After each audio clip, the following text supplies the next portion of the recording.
The man in glass, the man in glass.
The meme that took over all of TikTok. And yes, this is the very same. Detail videos about memes. It's truly gone south. Okay. First, get this going.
Deadly Path joins of Clafrian Days 2025.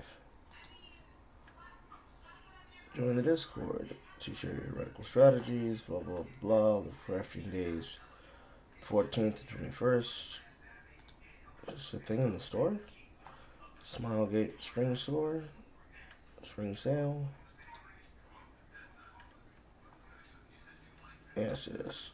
Lovecraftian Days. Sale. Spires and Dares presented by Falcon Publishing. Stygian Cthulhu. Co-op campaign. Okay. Viscera Fest. Forgive Me Father 2. Cthulhu's Reach. Gloomwood. Skelethrone. Dredge. Barrow Trauma. Alone in the Dark. Blood West. Rogue Trader. Itchy. Oppressed Untold Stories. Harden West. Forgive Me Father. Stygian Under Gods. Black Mirror. Do No Harm. Munch. Villain protagonist. Hack and Slash. Great Abyss. Hypocrine. CRPG. Video Ghastlies. After Hell Freezes Over. Decadent. Real Gods of Hysteria. The Horrid High-Rook. Quarterman. Static Dread. Castlecraft. Cult with V. Another boomer shooter. Oh, it looks interesting. Evil guinea pig. Hell card. Bunch of shit. Atmospheric, except for the night. Spectator. Stygian Rain. Wrath, Aeon of Ruin. Another boomer shooter. $6.24. Dungeon Claw. Dungeon Claw isn't a nightmare story.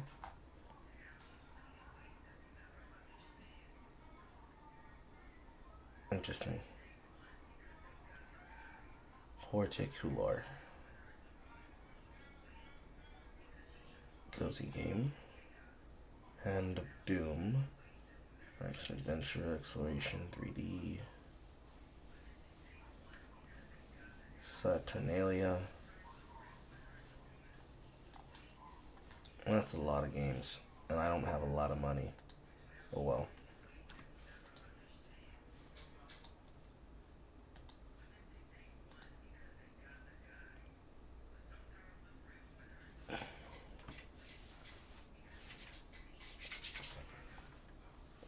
Bumping bam bumping bam bumping bam bumping bam bum bum bum bum bum bum bum.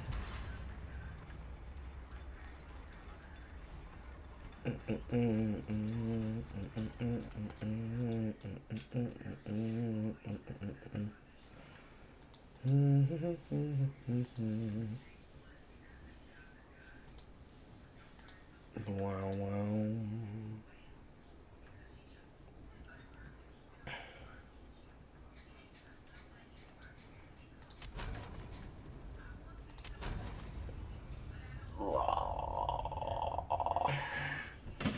First things first, straight light on my face.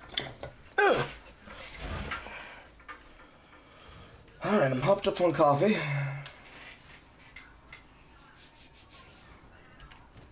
And we're still on the mission of the respec. I have 2 out of 4 points.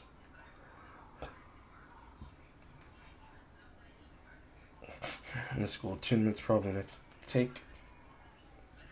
I'm not seeing a point to taking as the rituals ask, because it seems like I'm just going to be forced to take Wildwood Persistence.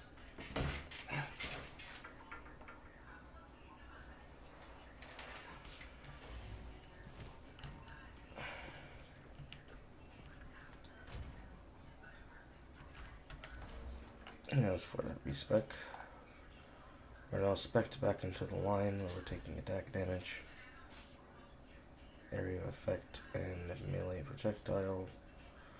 Still have the increased 30 for back and forth. I'm on the evasion pickup because I'm now at advanced reflexes, which gives me the justification to take proficiency in case I need to flip more of my dexterity.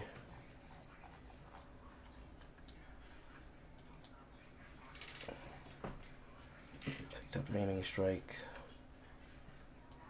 I don't think I'm taking splinters because it's not good attack damage. I got prolonged assault. I'm keeping staggering wounds for now as I slowly take out of it because spear field is useful. I'll probably pick up this extra bleed chance, even though I don't think I probably need it immediately at this point. Hard to kill would be nice. Armor and evasion is a nice pickup, but I don't think I need it. This is projectile, this is projectile, this is area of effect. Projectile. Hits break armor on targets with ailments. This is accuracy, this is melee. Crit's not necessary. I'm right here at finishing blows. I don't need locked on.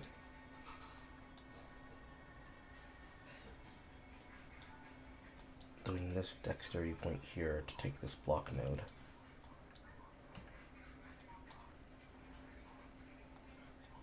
Getting all this bleed is useful.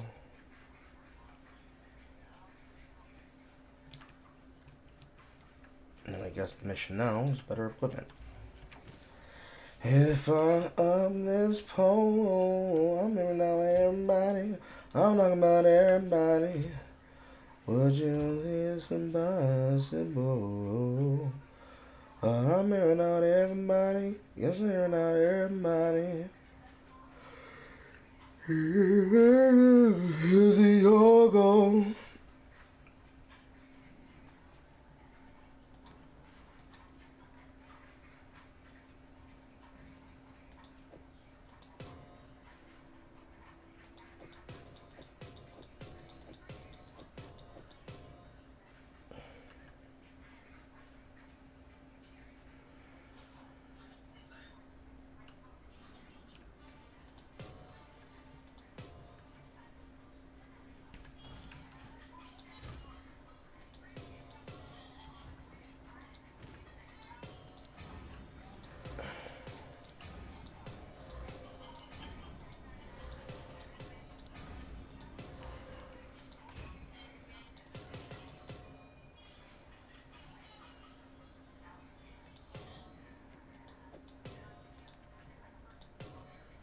I really should just fucking upgrade these so that those stop dropping.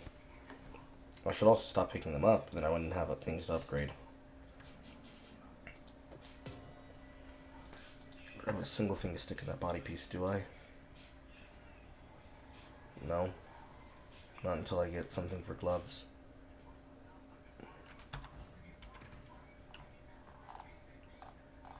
It's really looking like attrition's gonna be the thing I drop, but I just haven't seen reason to drop it yet. If I this home, I'ma air out everybody. I'm talking about everybody. Is it impossible? I'm talking about everybody. I'm talking about everybody.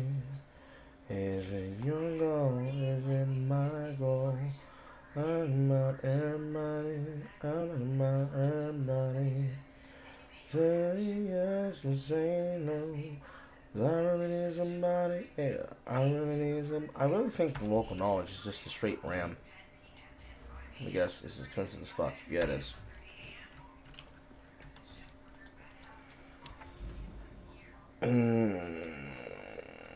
Misa. There's at least 3 modifiers. There's at least 6 modifiers.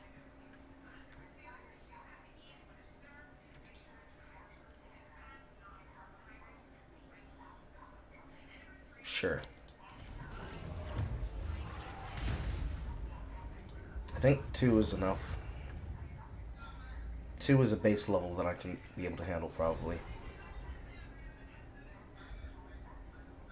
At least my rares have purpose. Could do with a drink of water, this place.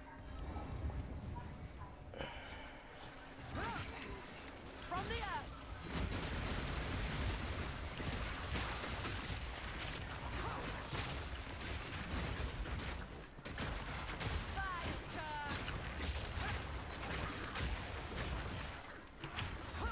Need a moment.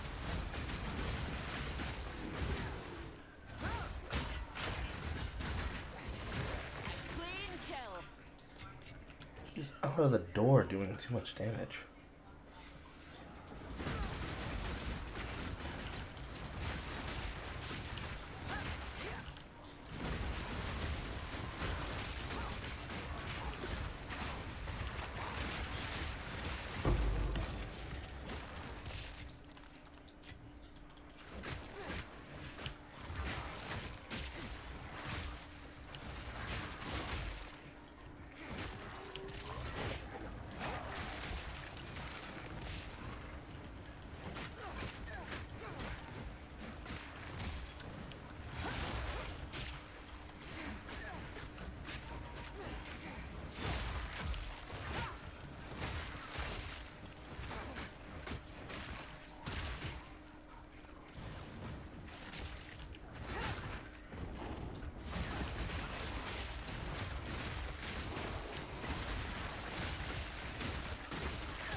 I like that the spirits target seek.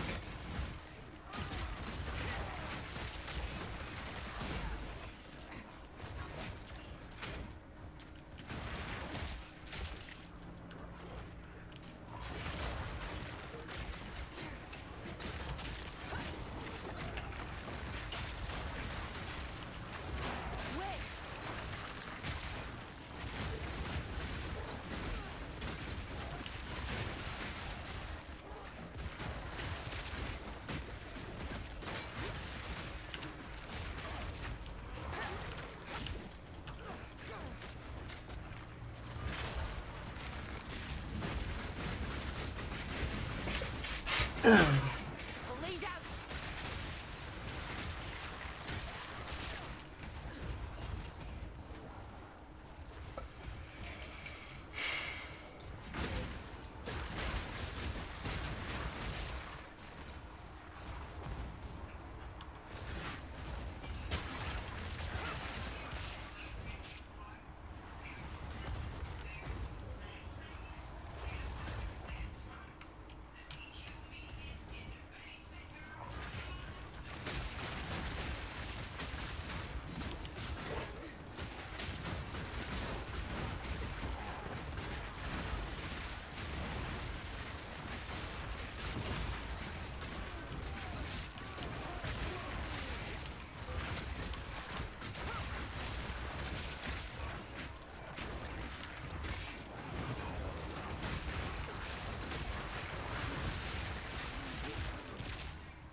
Need more time.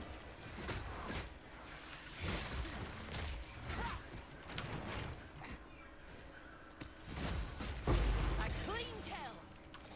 Get exalted. Ouch. The hunt is on.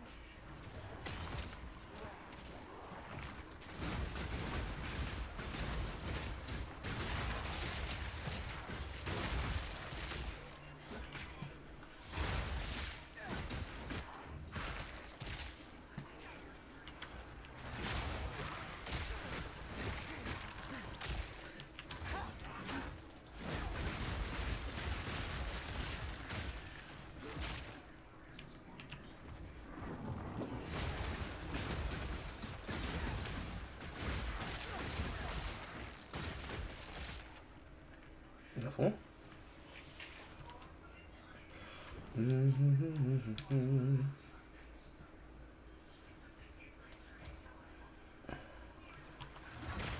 Hold on.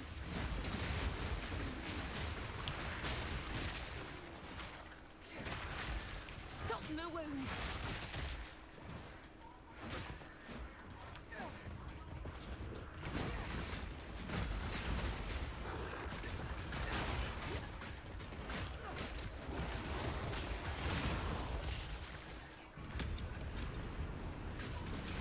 At least the freeze doesn't last that long.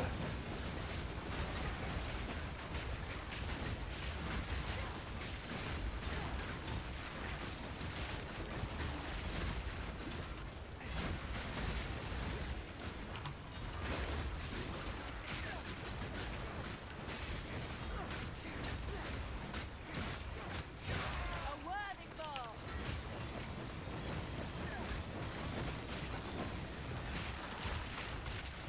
Need more time.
Helix, please be good.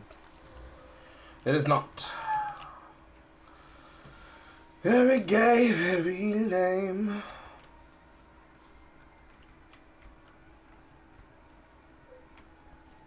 Certainly it's not down to the left.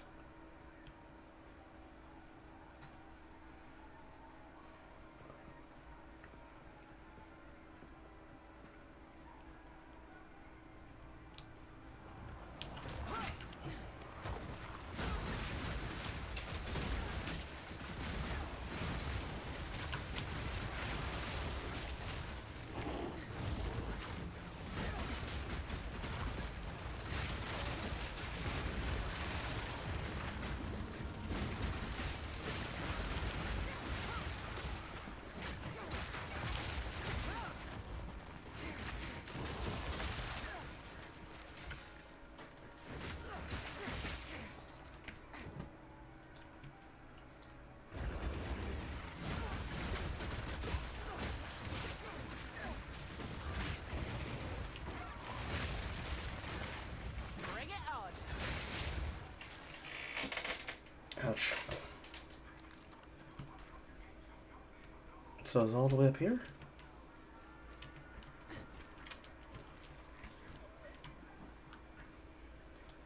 The logic seems to prove it's yes.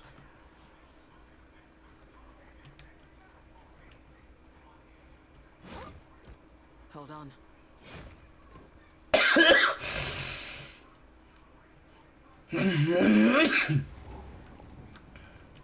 Yes, it was.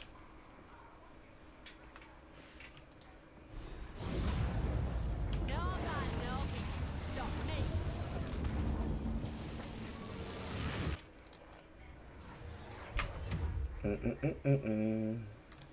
I like it here.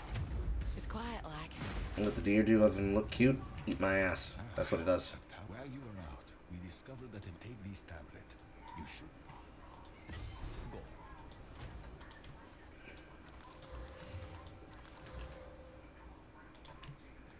Please be good. Rarity. Strong boxes. That's garbage. Now that you have secured the precursor tower, find the precursor. I believe that the precursor towers are part of the network created. These ideas are just go.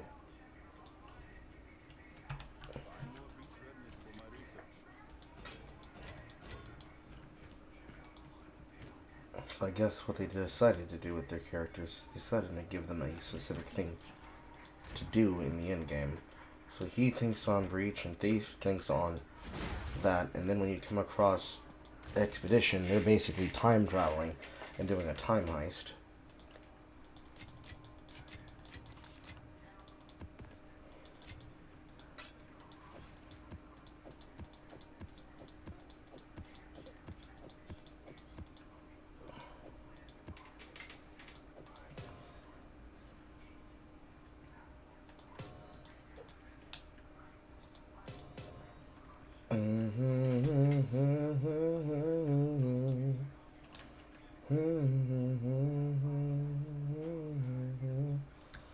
That doesn't have a lot of additional stats on it, but that's a lot of crit power.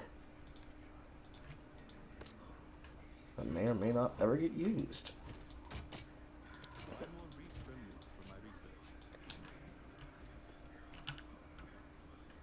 Go on. No.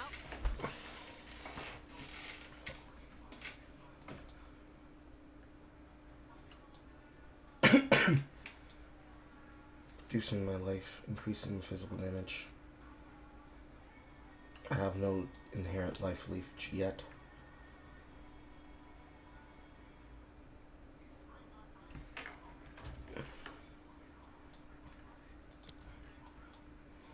I have to make rings that are specifically strength.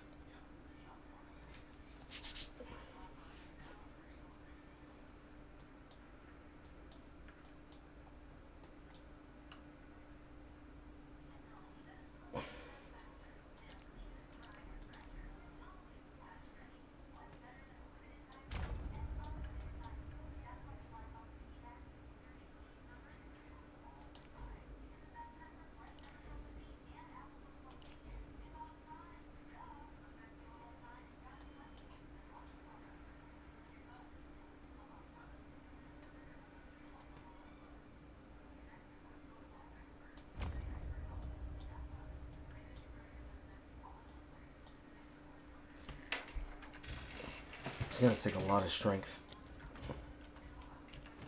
Not wrong with a new approach.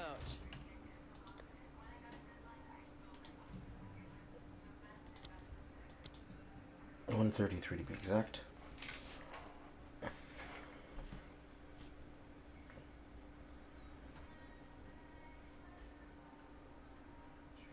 I don't want to replace the attrition cost, but I need to make the strength cost. Because I have the 14 now.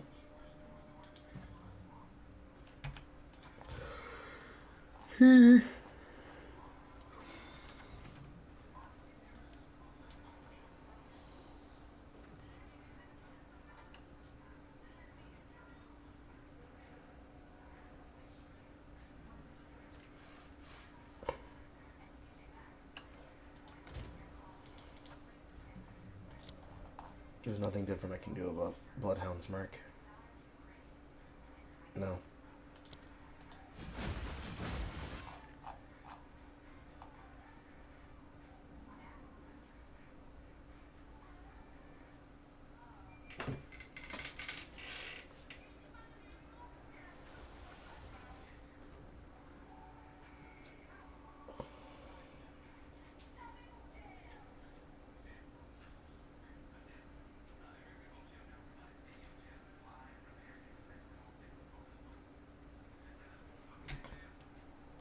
Blood duration is 5.46.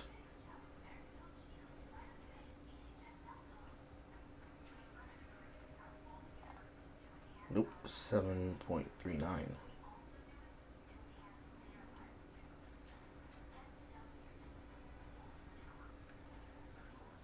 And it's still scaled off of presence.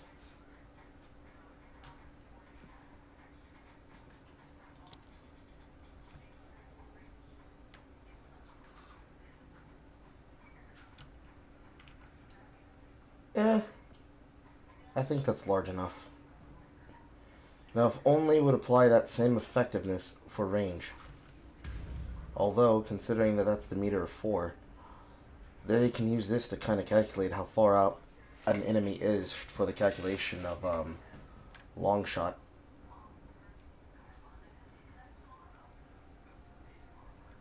Let's use this. So that's from here to here.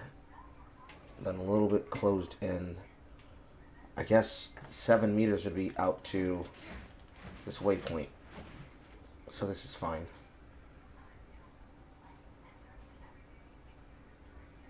Yeah, that's fine.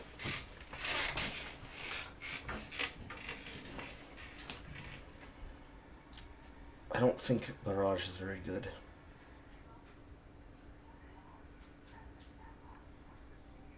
I don't have anything else to stick in its place.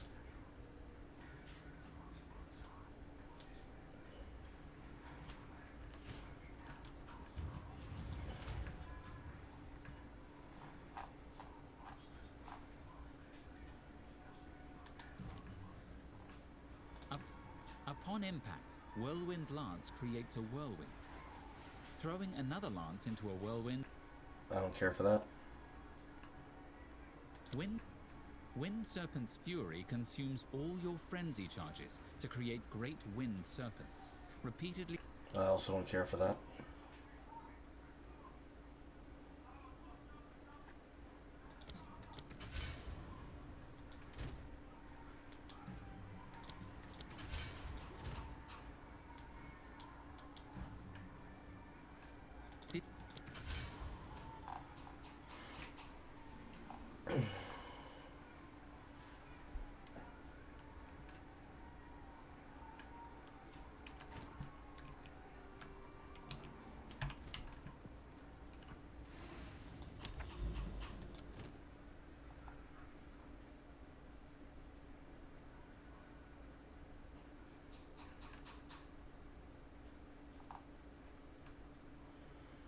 Okay.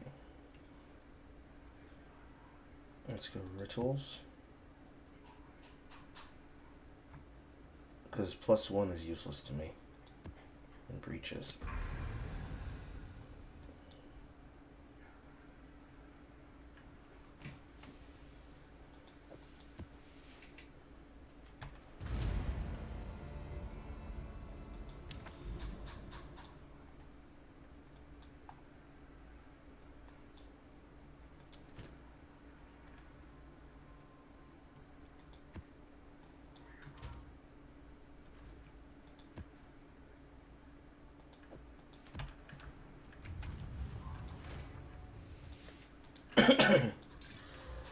Elemental weakness.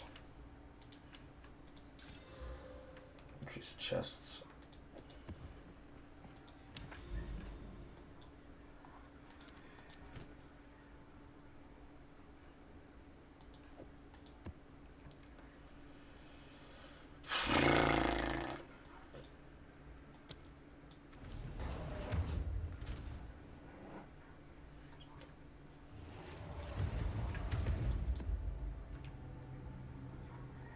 That one's gonna be really dangerous.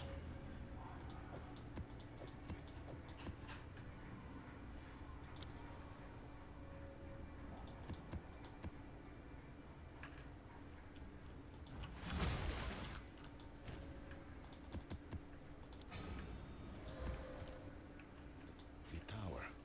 The surrounding lands. These towers are part of some long ago experiment on a grand scale.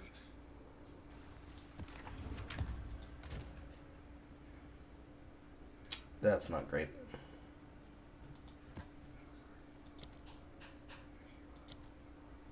I'm gonna leave a backtrack of waystones for myself. Since I can't drop lower than the map that I enter into a map with, map system is not a problem. It's just a matter of dropping maps and clearing them. The air's choked with poison. Every breath's a battle. Just from below!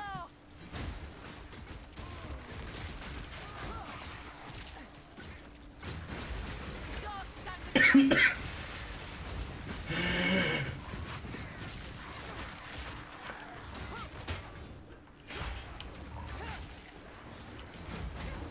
Need a moment.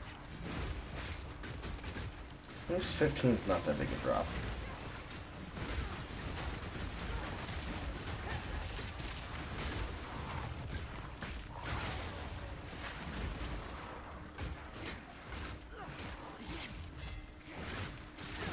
That was almost a challenge. Fingers crossed, looks on this side.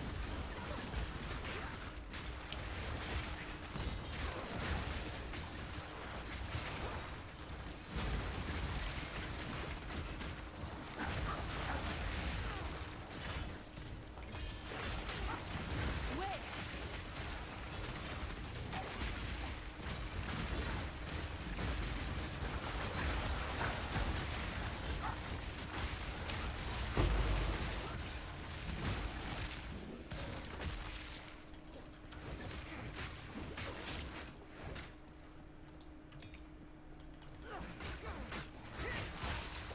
Time to reap the rewards.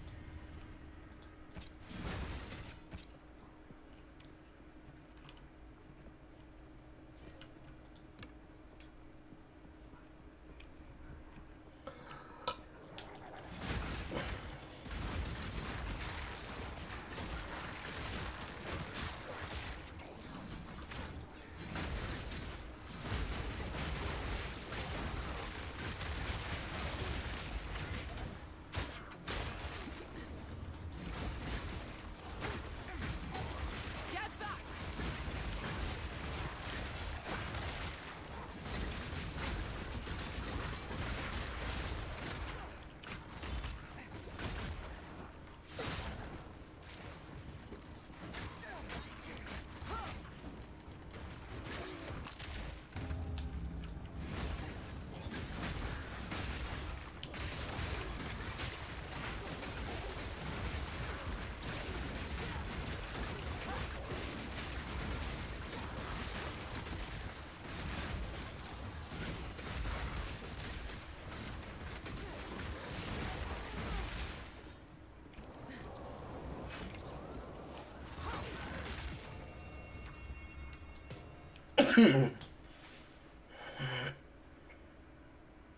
Simulation.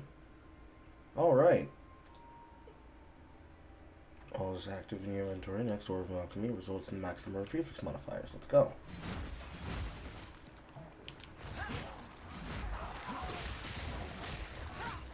Need more time.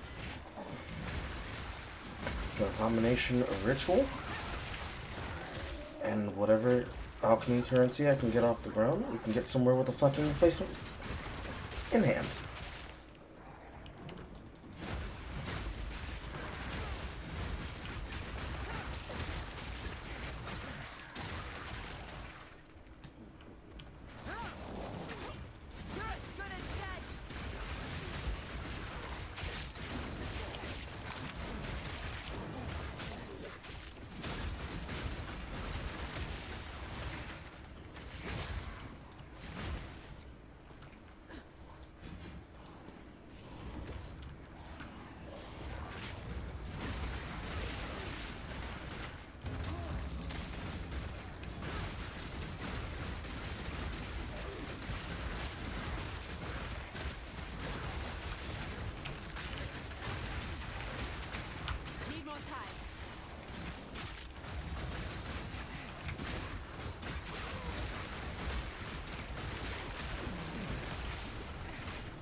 Choking environment.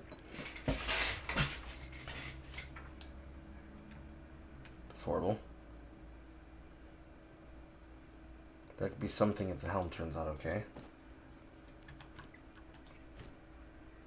That's trash. Bleed to dry.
Need more time.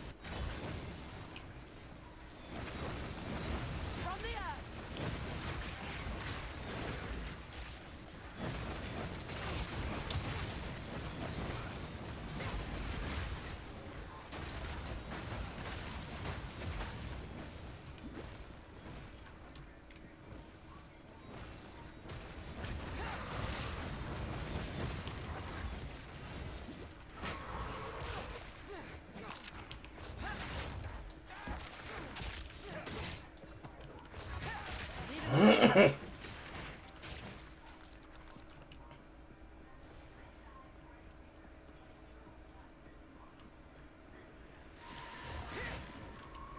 Dark Knight.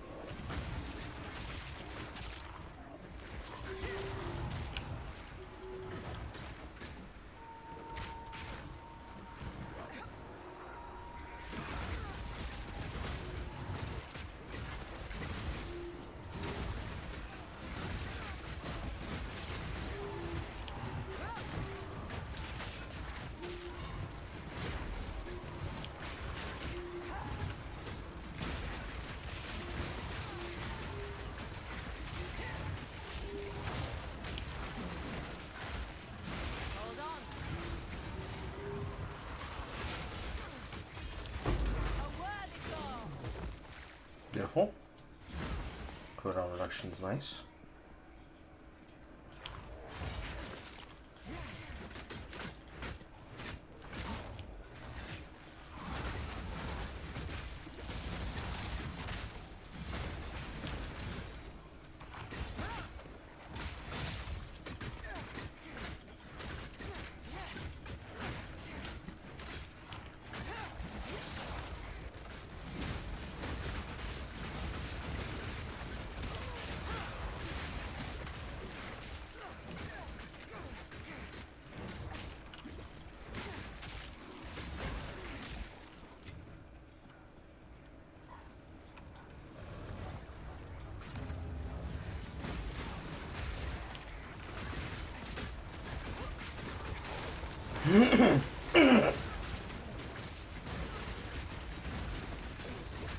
Bleed to dry.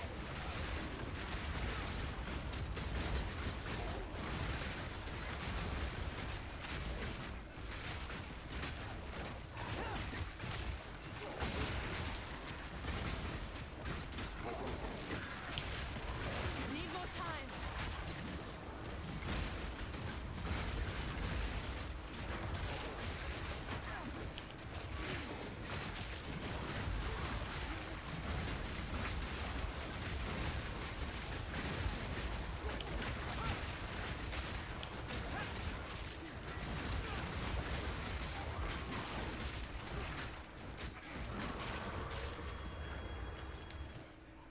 I'm definitely feeling a night and day difference with not having my mobility. That's a decent helm. That's going in the bank.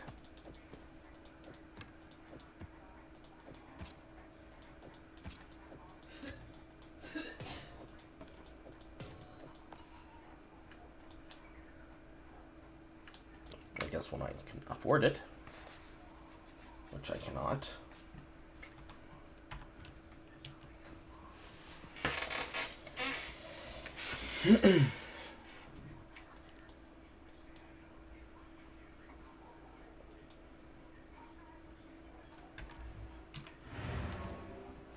I feel too much weakness without having move build. I'm gonna put the skill speed back on.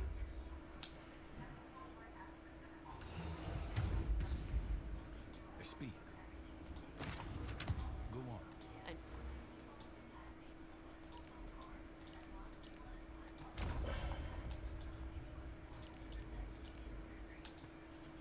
New day dawns. It feels way too different. So I do not have a tab for that alone itself.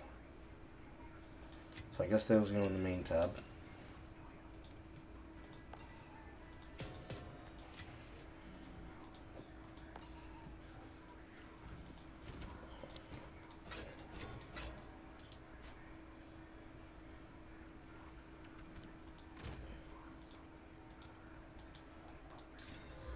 Damn.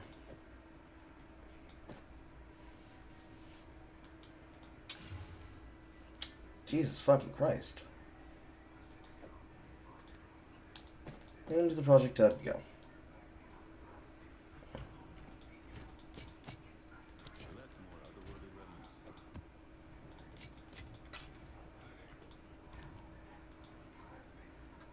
Hello, Alex. Yes, more Path of Exile. The thrill of the hunt.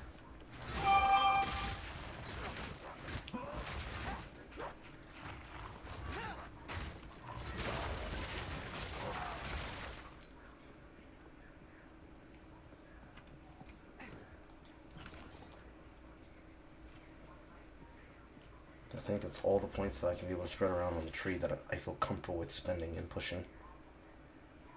With maybe the exception of this one dexterity node. It's for this. Should I need any more dexterity, that's my next push, is to just simply go to proficiency and sit on it until I can refill it with rings. Because none of my rings have stats that I actually need. Because I don't need intelligence. I'll have to get a new necklace that has spirit. This has intelligence, which I do not need. I don't even have filled out rings that are actually fully good. So I'm missing a decent amount of stats to justify the use of my desired skills in question.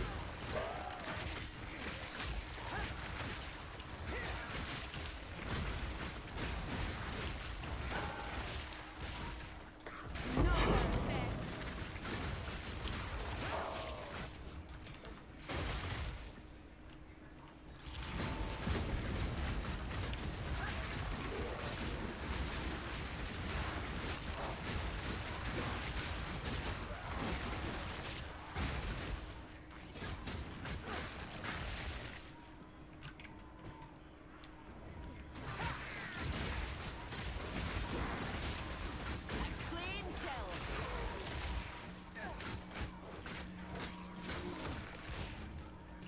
Getting nothing of value. Need more time.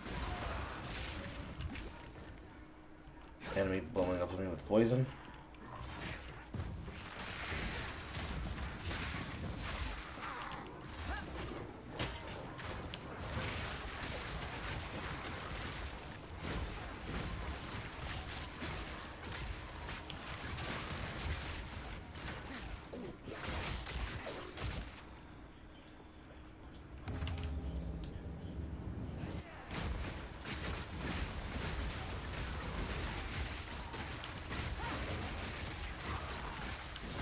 Bring it on.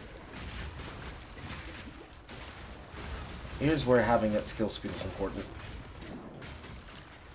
Getting away from that tornado and kiting it backwards.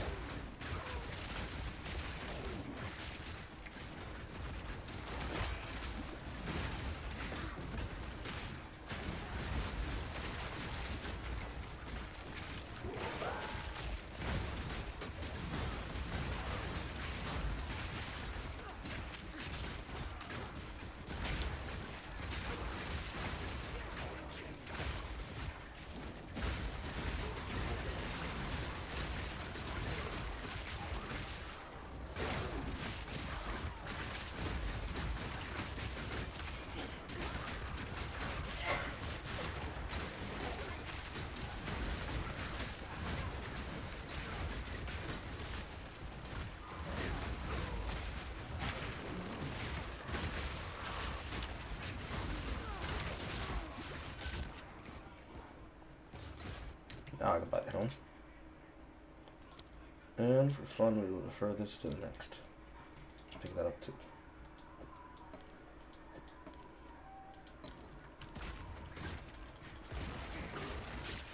And now I'll just keep that always active in my inventory in case I get ripped.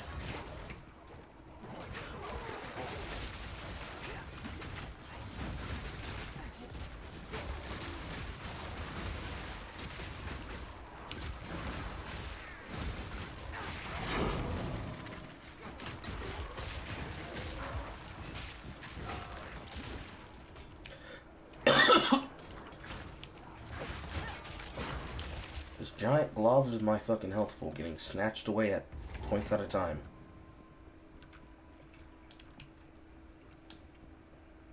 How is that fair?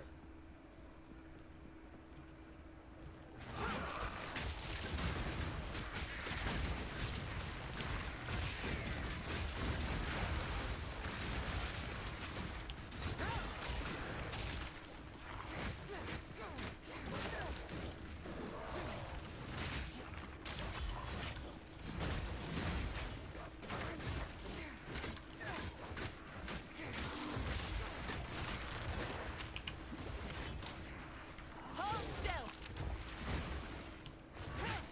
Wait.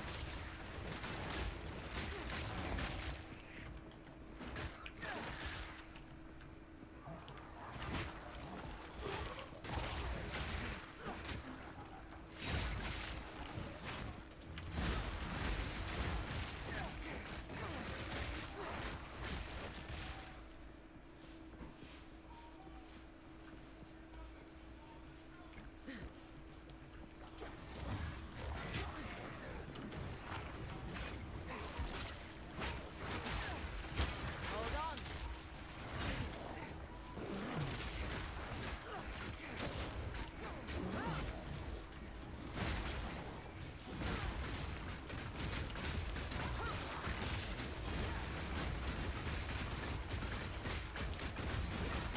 Wait. A worthy foe.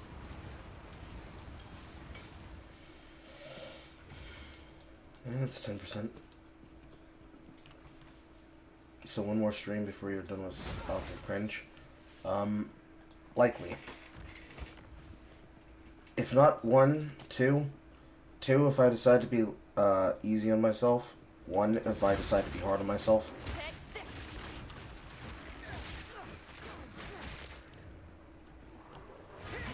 Back off. Assuming that what I need to do tomorrow doesn't take it up all the time, I could be done by tomorrow. But it's not likely. Simply because I'm being pulled in multiple directions from multiple people's aid. Both my own and my family's. And Star.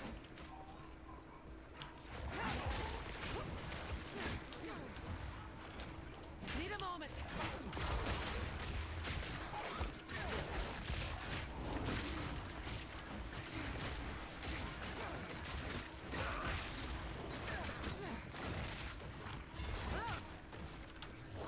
Hold on.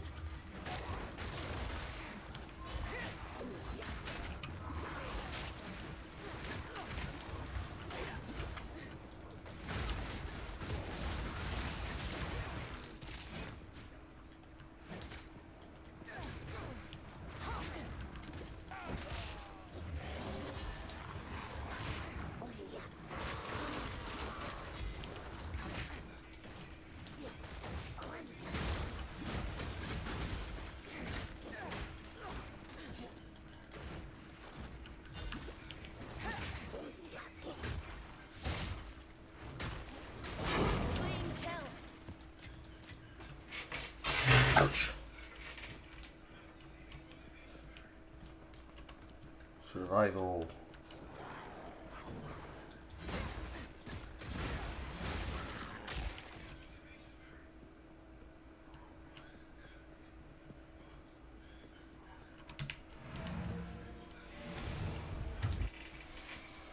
Okay. I'm alive. And that's what counts.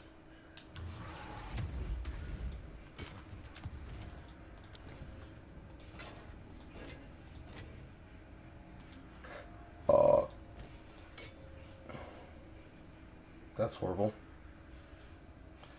However, that's kind of okay for me.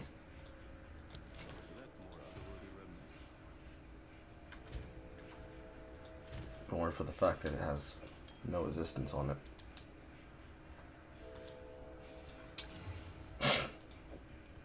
That's really sad.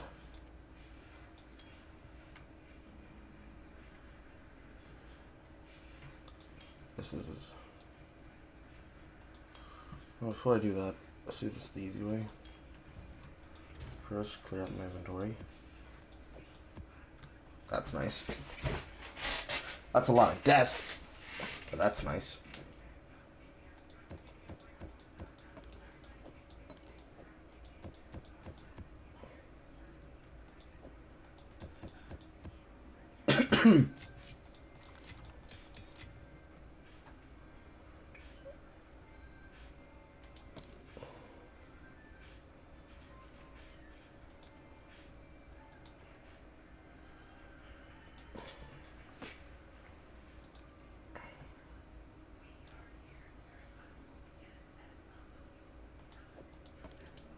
Next one round with me.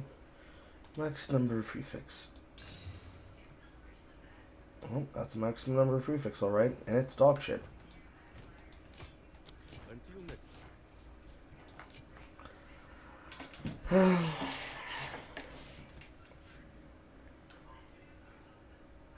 Alright. Some of these are obviously bad and need to go. I'm level 13. Bad. Bad. Could be useful. Bad. First to level 70s.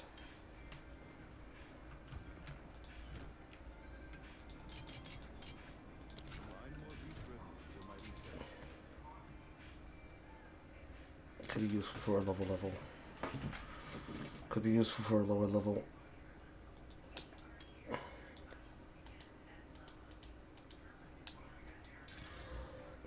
Nice. Kind of shit. Lightning, directly, cold.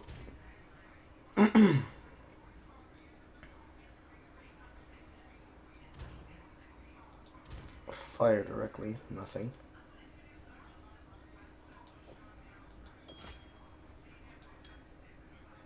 Because I'm wearing an end helm.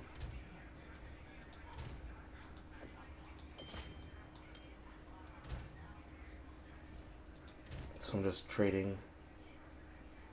I'm just trading.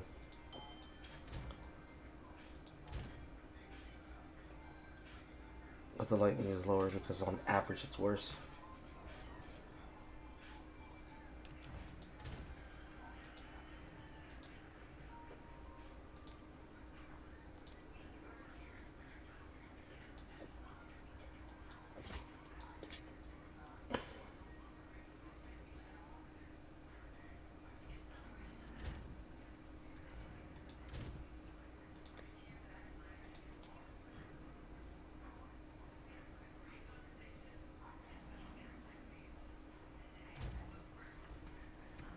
I'm 39, 146.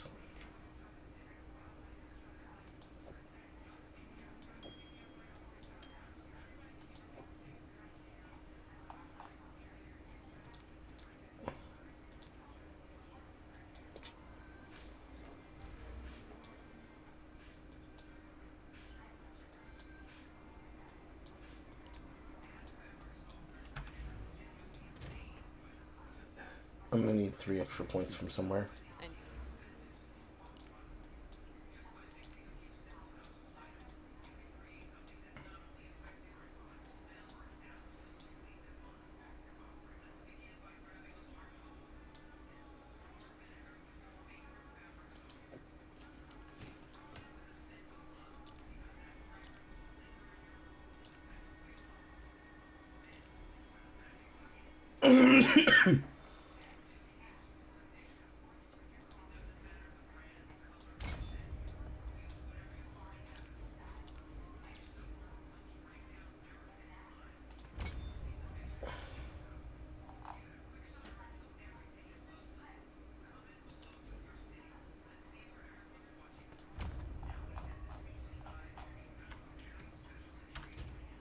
164.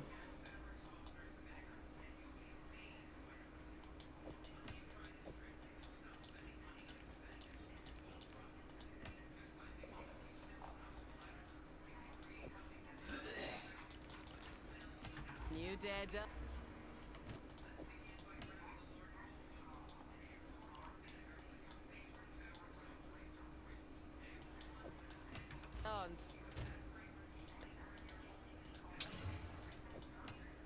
Mm-hmm. Yeah, that's okay.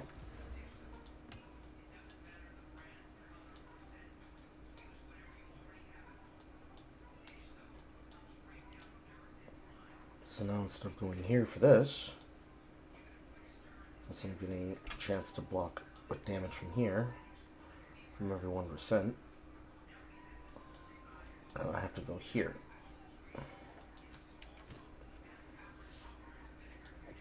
It's not the worst loss.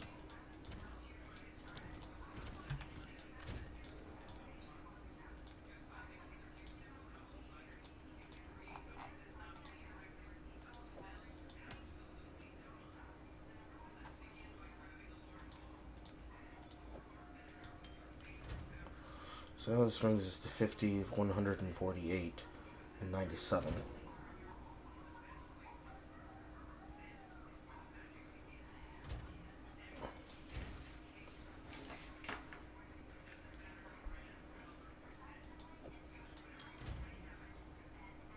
We definitely don't need a lot of dexterity, or excuse me, a lot of intelligence.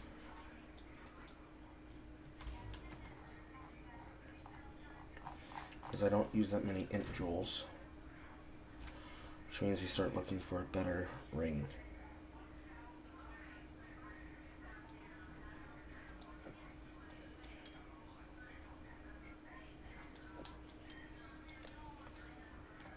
So 19.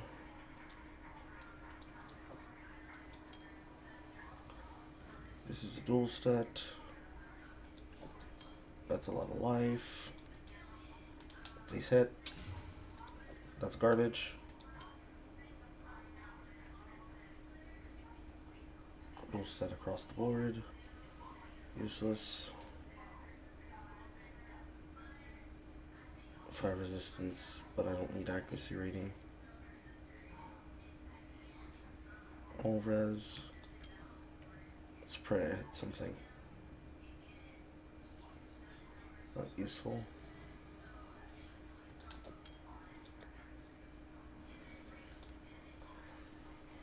Let's save that for a piece of armor. I have a glove slot that has increased physical power and has cold resistance.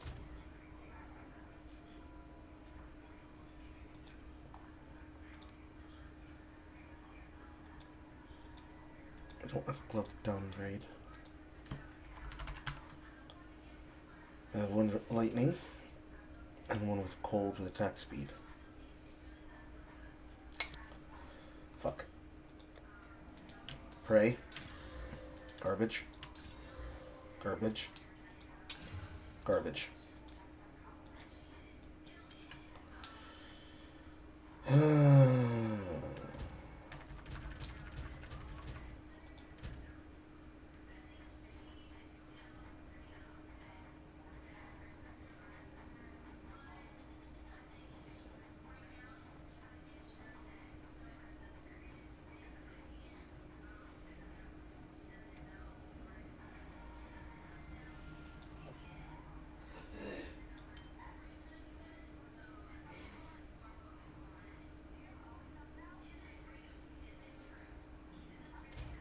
I'm going to keep the amethyst.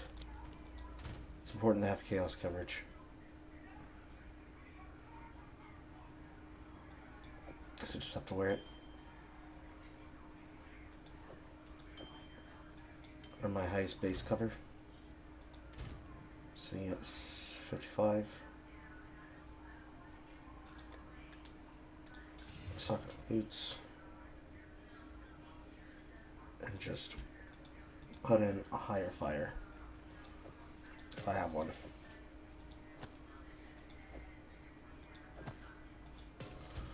And And that'll have to do for now.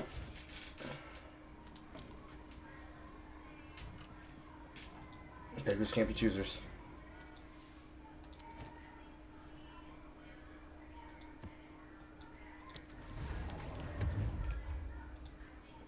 Any on new video of horrors?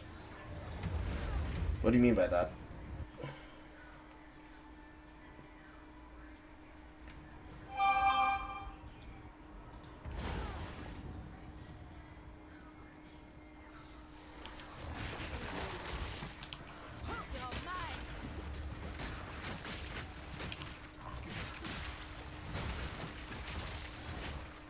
Need more time.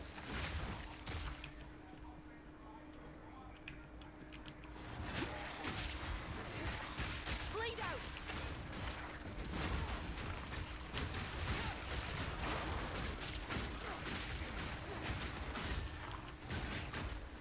Hold on. A worthy foe.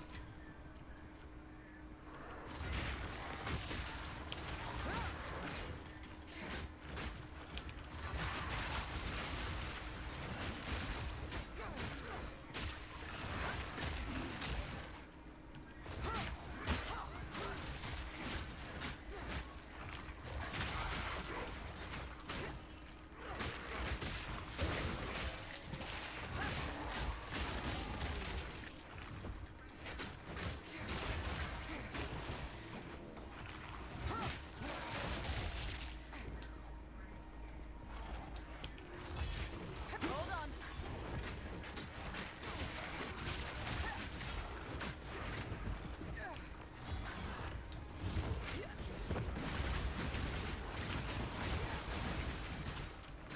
Hold still.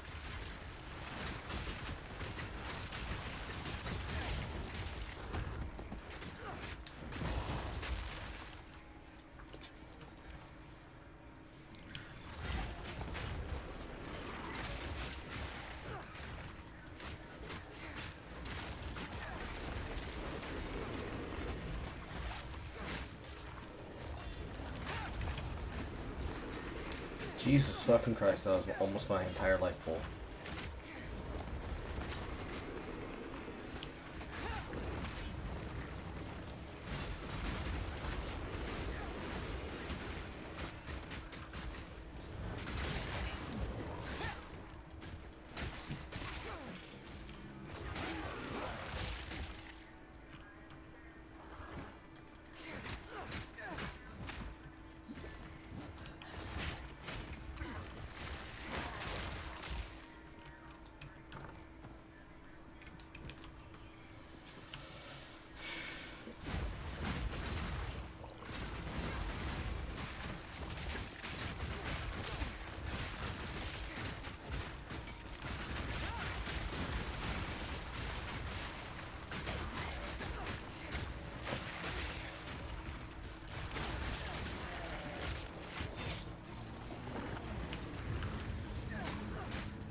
Fingers crossed, looks on my side.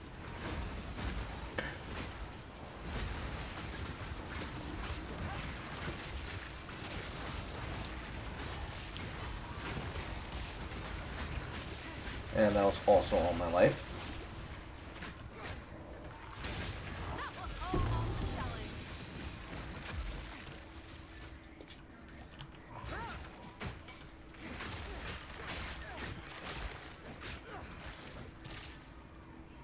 Plaza elemental disturbance. That one's fine.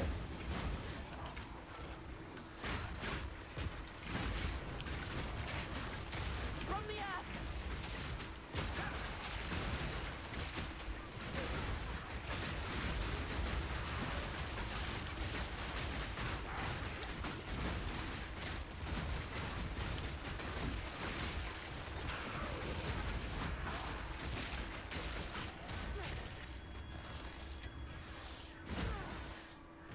What do I get? Our next regal word will only add suffixes. Okay?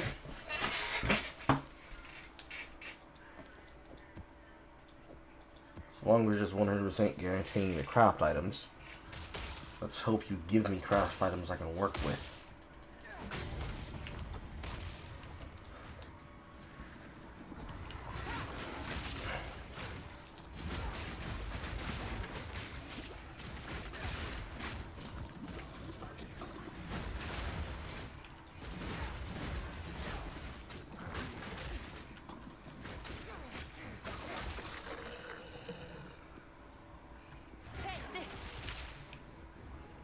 Did horror request you to watch something diabolical?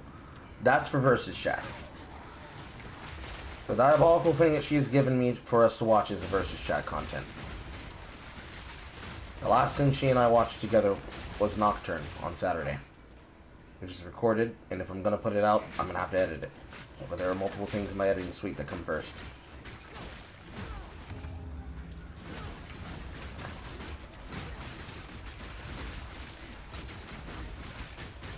Negative 30, Jesus Christ. Stay out of the clouds I shall.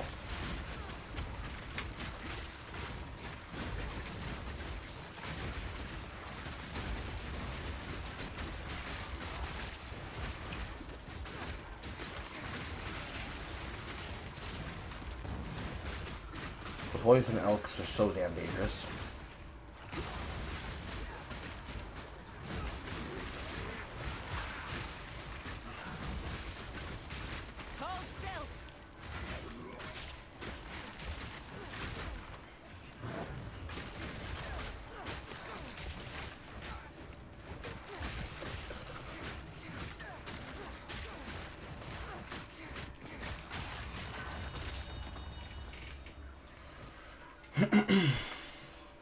Bad. Could be okay. It's another cold and lightning. But it's a better base, and it has evasion.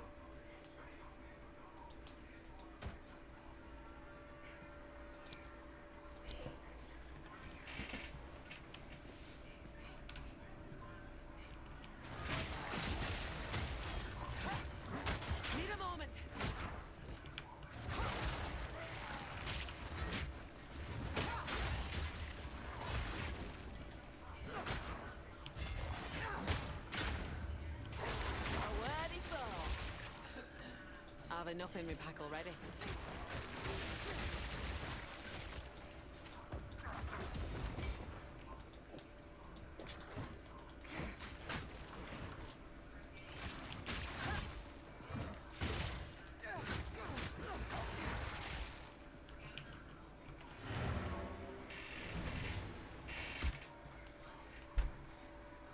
How big is the backlog? Well, it depends on how old the thing is, whether or not I think it'll be a good watch for everybody, and whether or not the material in question is, like, relevant. That usually is the three factors that I have. Topical usually goes out of the window, because most of the time, if it's anything to be watched, it's definitely because I want to see it with somebody else, or I feel like it needs to be seen by multiple people.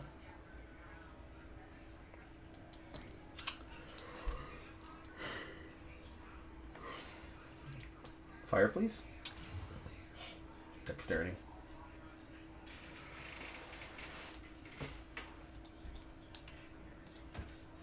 So, like,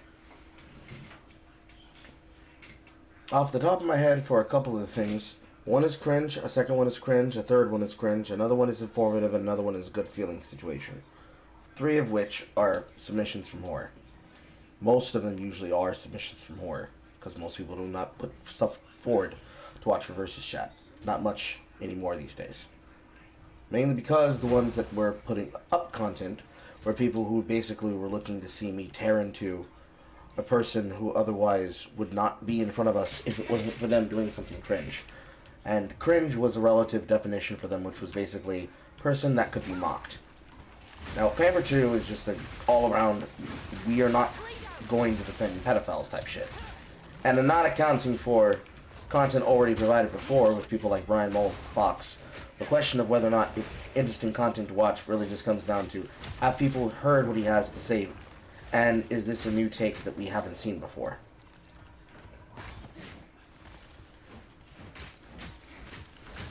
With all those factors accounted for, most of the time, most content ends up amounting to lolcow people have never heard of before, never seen before, doing something stupid that gets them put onto everybody's radar.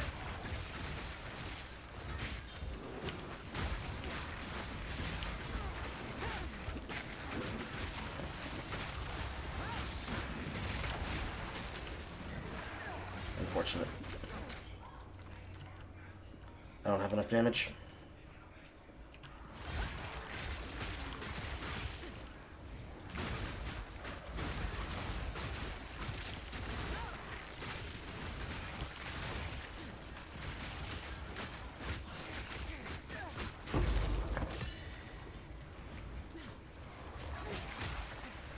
And then, watching the shit is just a question of sitting down and really wanting to see it. I would say, for like the top end of most of the content, a group desire to want to watch through it, not just myself putting it forward, can be a significant factor in deciding if it goes on air.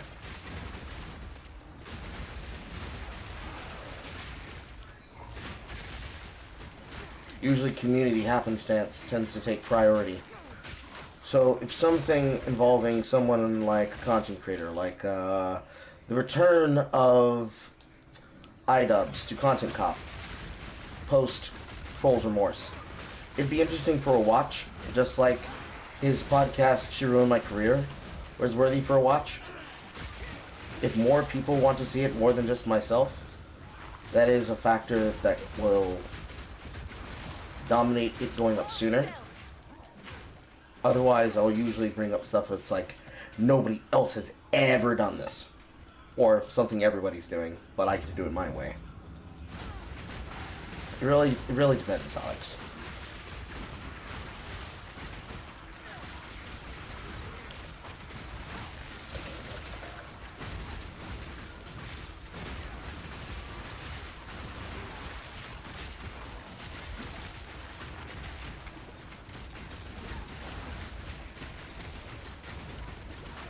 That was almost a challenge.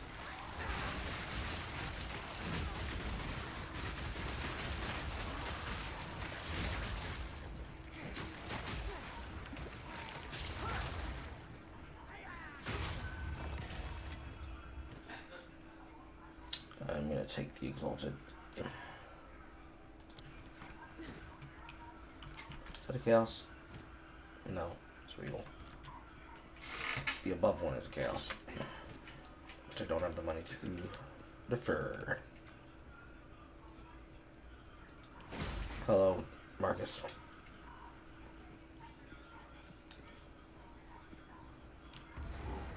This build's gonna struggle to do breach until I can actually clear a pack fast.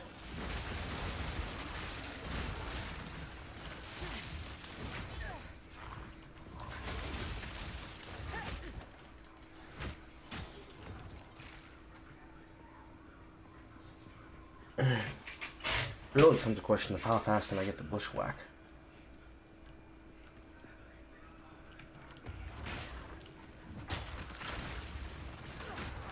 Bleed out.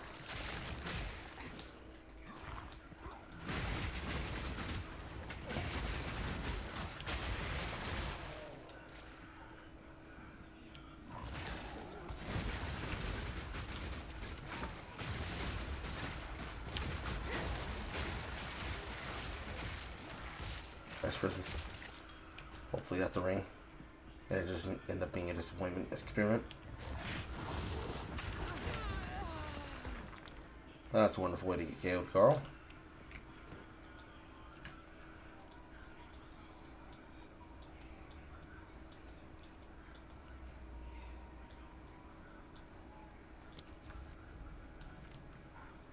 I love not being able to move around my map.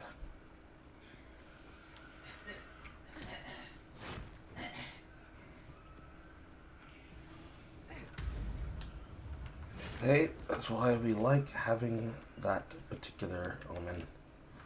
That omen is a nice omen. Come on! Hold on!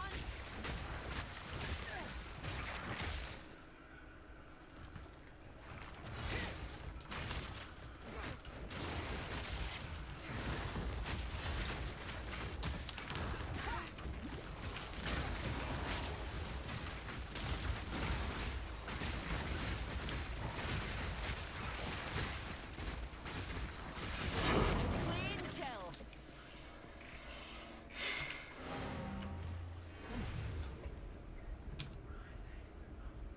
I feel like there's a channel in the Discord, but the Discord channel names are memes in themselves. What do you mean by that, Alex?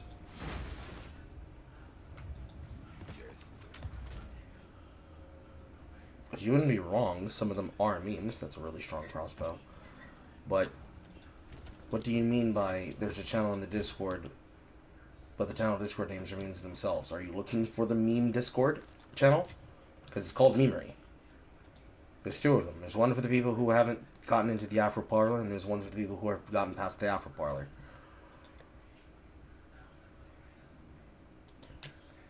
No whammy. Okay, that's a strength ring. That's kind of dog shit, unless he gets elemental roll. Fuck.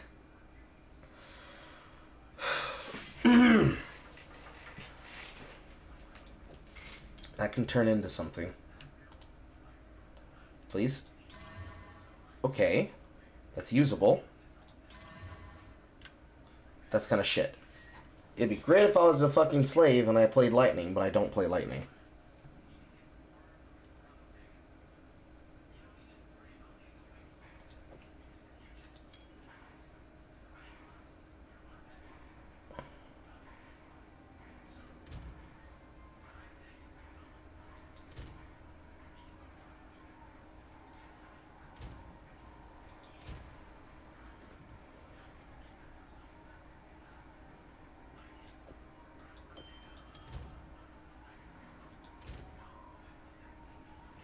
Strength ring. It's not a great strength ring, but it's a strength ring. I always get lucky with lightning and cold, but I never get lucky with fire. I've got a Barrier that gets me my third ascendancy.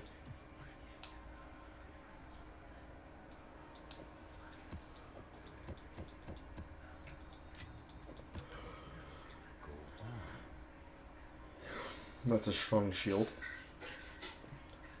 Once again, where Carl gets lucky for builds that are not his own. What is it? Go. There's not possibly anything else that I could possibly be able to restat except for Staggering Wound. Is it time to restat Staggering Wound? It might be.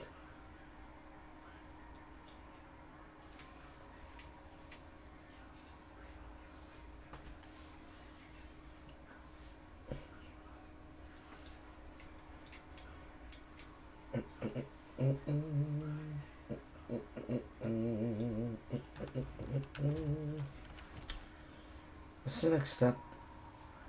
Other than getting a better chest.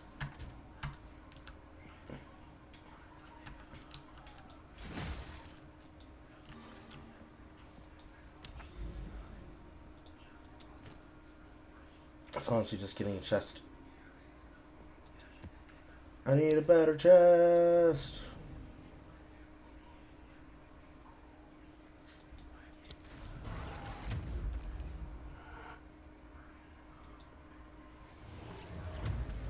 Which ones are versus chat suggestions?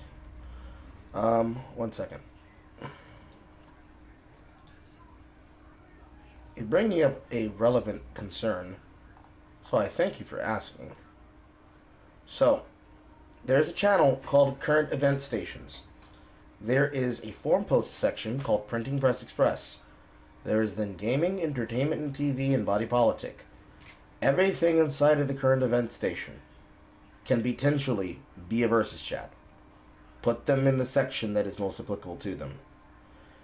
Once you eventually earn the rep to post directly into podcast ideas, that would be one that, if you are known for turning in good topics that are useful, that is more than likely either going to become a part of Carl at Home news segments, or will be a versus chat by itself. Otherwise, if you do not see a section that immediately falls under politics, TV and entertainment and gaming, you would make a current event station post, and you will make that post as per the point of how to use form posts.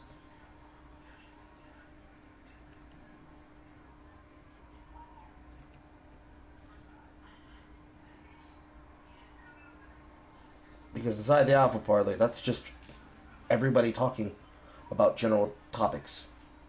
So, what you're looking for is current event station. If you can't see a current event station because your level isn't high enough, I can fix that right now.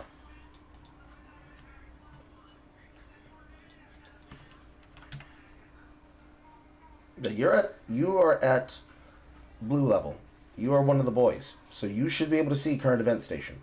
So post what it is you're going to post there, either inside of one of those 3 sections or inside of your own post inside of Printing Press Express.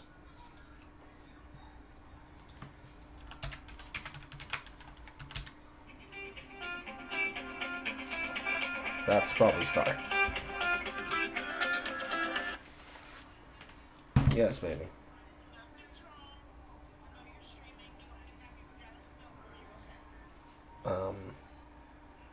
Sure. Yes. It would also be nice if you could grab me something to drink as well. Hi, Zulian. It'd also be nice if you grab something to drink too. Yes, please. Something inexpensive?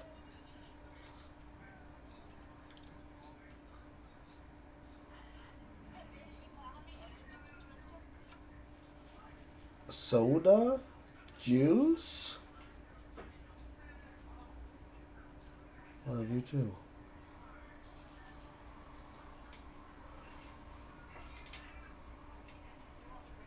Yes, baby.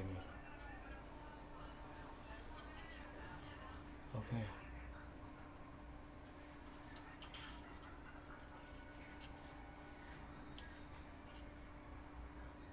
I love you too. The second I tab over to look at her DM is the exact second she calls me.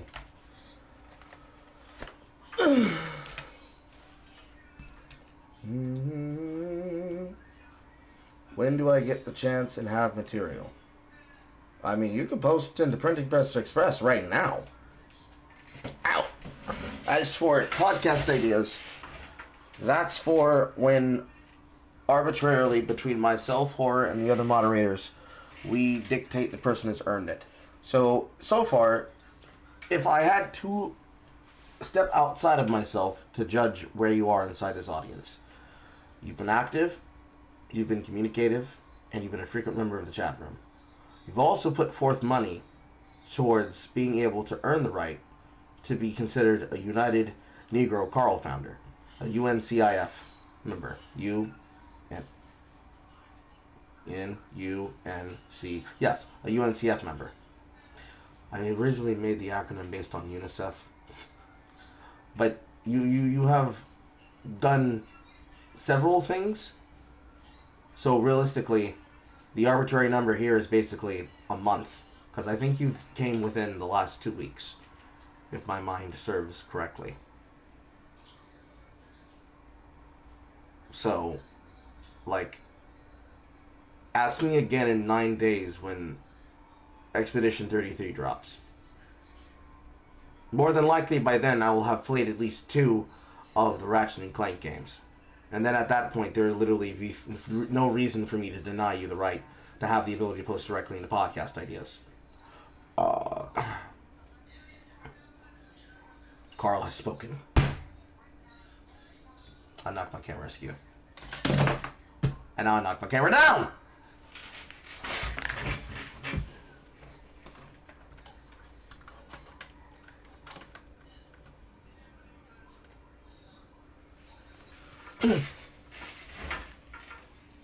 still askew.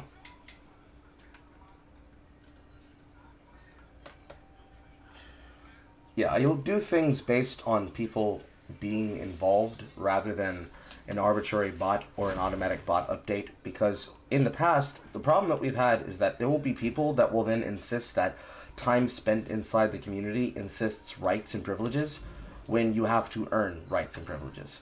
So they would be very, very inactive, and then they would try to force through issues and topics without actually having earned the right to do so. Then they would impose like constant demands, and then they would say, well, I pay X amount of money, I pay X amount here, and they would become very pushy and very rude. Or if they paid absolutely no money for anything whatsoever, they'd be like, hey Carl, hey Carl, hey Carl, watch this piece of content that will destroy your career if you cover it. Hey Carl, I want you to destroy your career because I said so. That was also a very big problem. Need more time.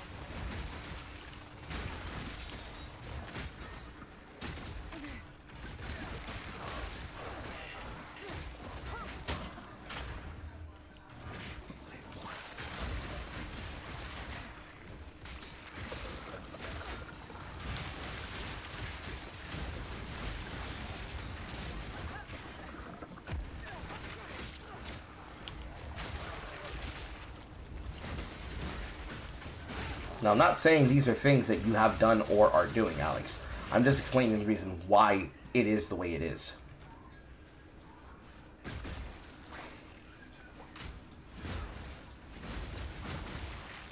Please don't kill me, please don't kill me, please don't kill me, I want my loot. Need a moment.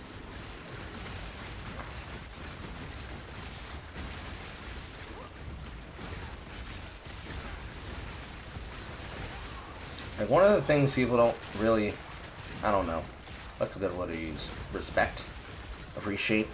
One of the things people don't really respect and appreciate when it comes to content creators and those that do work and content like my own is that they really take for granted the fact that a lot of us, we're not so much a captive audience as it is us trying to find a healthy balance between how do I make the experience more interactive and thus the content more interactive for those that are consuming and watching, and how do I better make content that is good for me and you to both watch together and enjoy together without somebody putting us at the risk of getting my account destroyed, sniped, banned, permanently banned, or restricted for any amount of time because of the content that we are viewing or watching.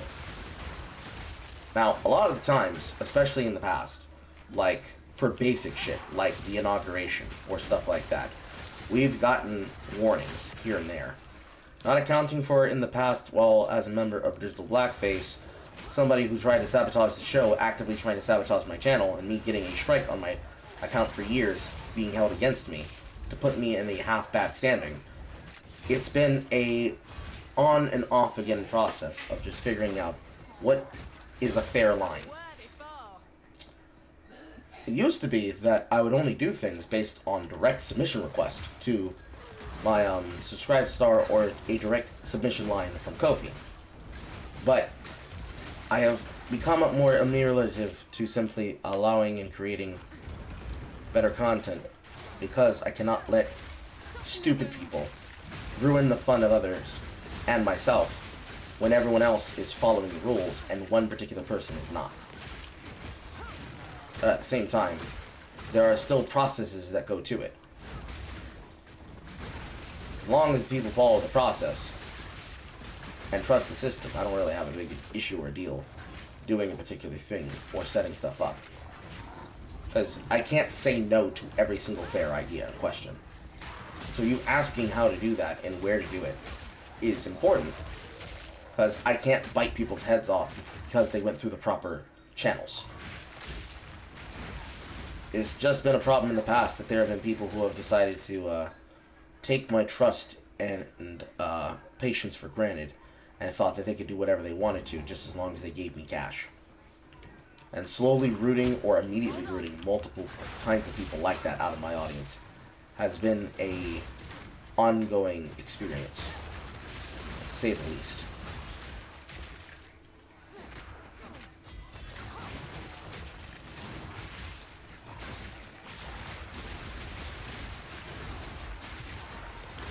Bleed out.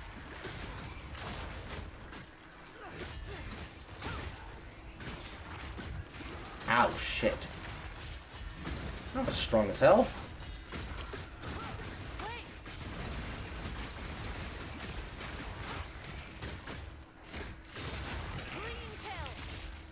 And that was a lot of damage.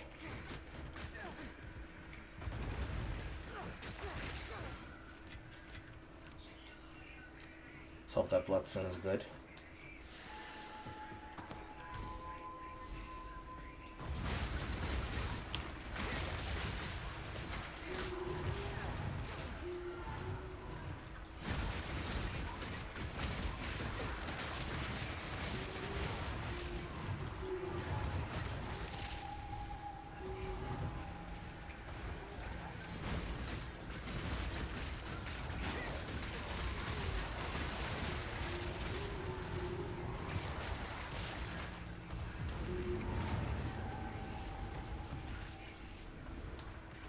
Fortunately, these have a lot of forgiveness. Hold on. From the earth.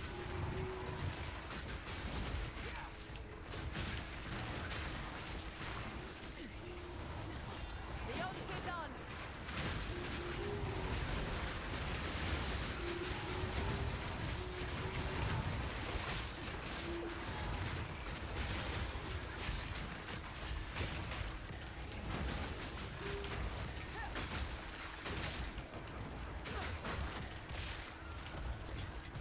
Decent. I took on the big pack and I didn't die. Hoggers.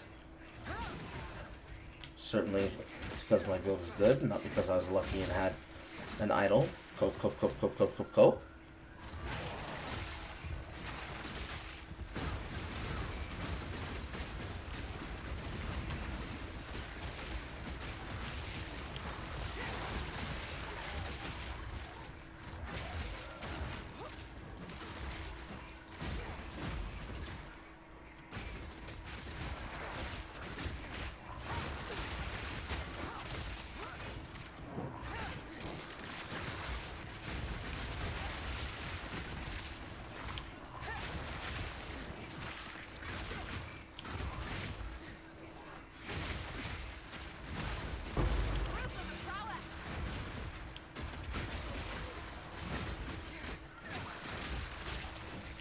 Decent.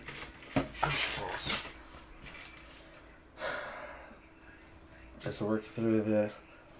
I work a lot through the later hours of the day. So my chat participation could be seen as less than stellar in some circles because I can't respond as some as soon to be expected. Bro, you are doing more than you could possibly be asked for from a content creator. You're showing up in chat, you're being interactive, and you're offering fun ways to give the content creator something to do to earn his keep. I'm not sure whom you've been a fan of before in the past, but I'm going to say that content creator did not truly appreciate the involvement and effort that you have given them.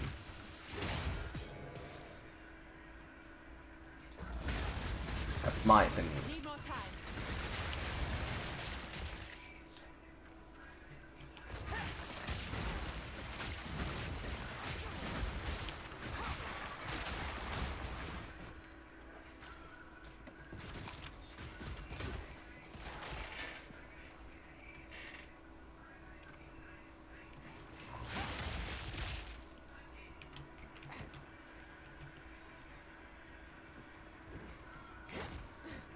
Really gotta master these cleansed textures. Nowhere safe.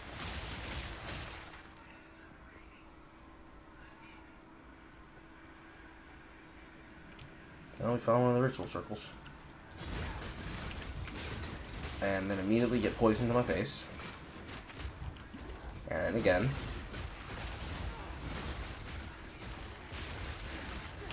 And one more time.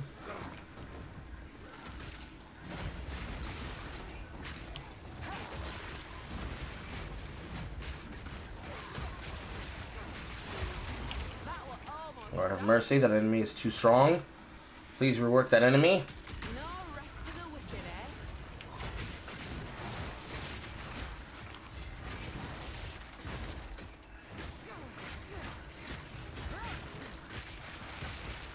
Take this.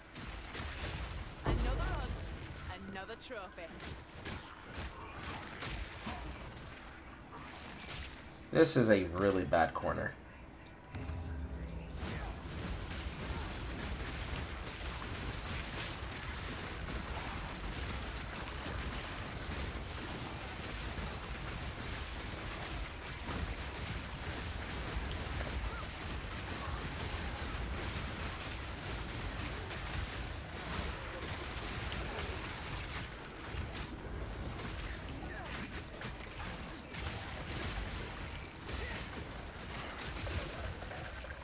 I did not die. Let's go. Sinistral Alchemy. Maximum number of prefixes. Nothing here useful. Buck. In my pocket. Well, they definitely made those omens attractive.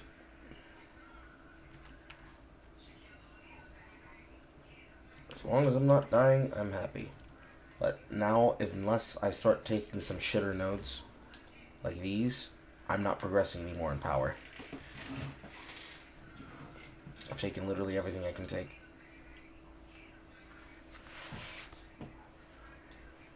No, that's not entirely true. I still have 3 nodes I could take for finishing blow, but this is based on damage with hits against enemies that are on low life. So I have to get them to low life in order for that to matter. And there's also this 3-point node here at Cruel Methods. But this is armor break plus physical damage, and I do not necessarily care for that.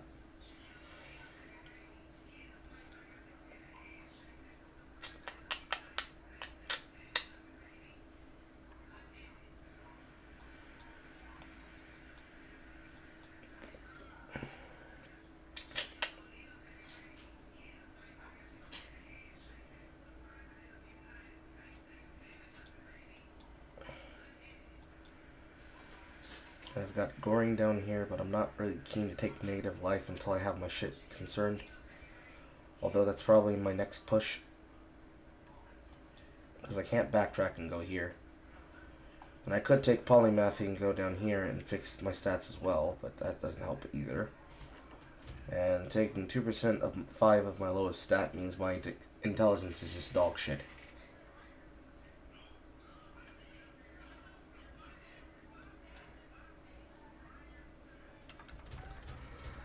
I don't think it's ever polymathy. I don't think it's ever polymathy. And I don't see Giant Slayer. So it's just this way to Goring.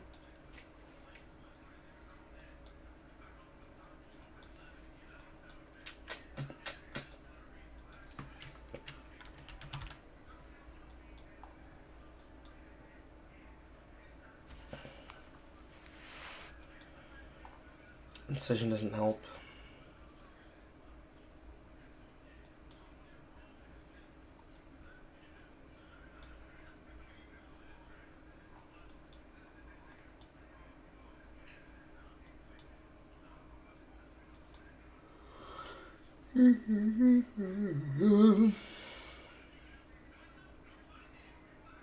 That doesn't help.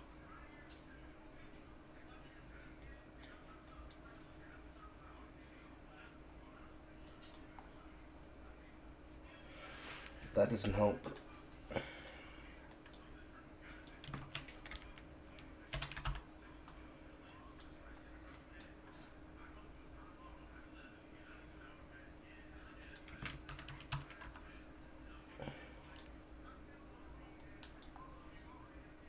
Like shield can help, but that's a very long way away now since I unstatted all that. This is useless because it's with ally in my presence.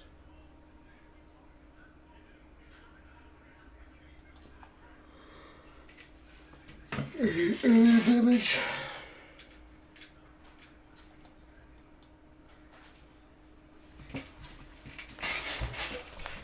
Ow.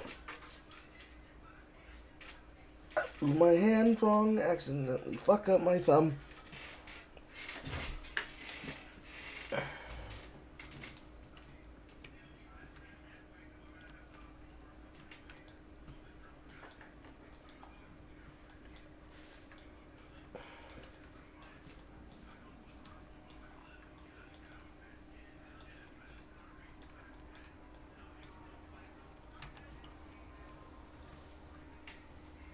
I'm walking the long way.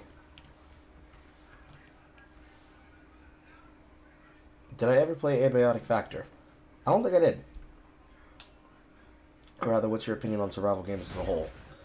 Sandbox survival and survival games in general fall into a lot of categories right now. As from my Once Human review, a lot of them fall into this new weird category that's being pushed because of the creation of Breath of the Wild that I'm calling Breathalikes. Where, rather than being mained on survival, it's trying to do a combination of exploration plus jump puzzles plus mystery puzzles to keep the player invested in a game loop. So for games like V Rising, they're not Breathalikes if they manage to do a form of survival that is similar to that of Don't Starve. Because then they're surviving off of the intention that you will become better at the game loop should you put in time and effort, and slowly but surely you scale up and up and up and up and up and up and up until you get to the pinnacle of what is considered the content.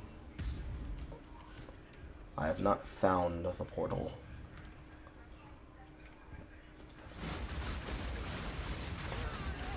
As soon as I saw the Gravekeeper and I saw no immediate path to get past him, I knew I was cooked.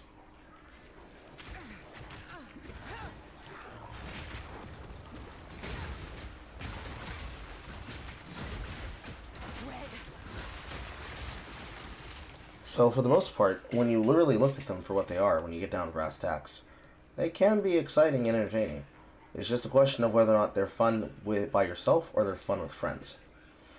Things like Don't Starve are fun by yourself, especially if you approach it from the angle of, am I trying to become better, or am I trying to get a handle on the parts that are difficult by myself to play with others?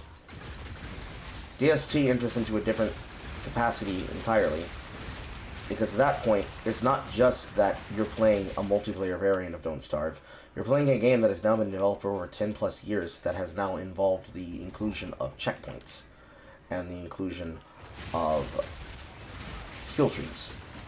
So rather than a person loading in with basically a one-to-one conversion of the single-player version of the character they're playing, they instead have to learn an entirely new build dichotomy based on what has been given to them as good enough for content. With games like Eco,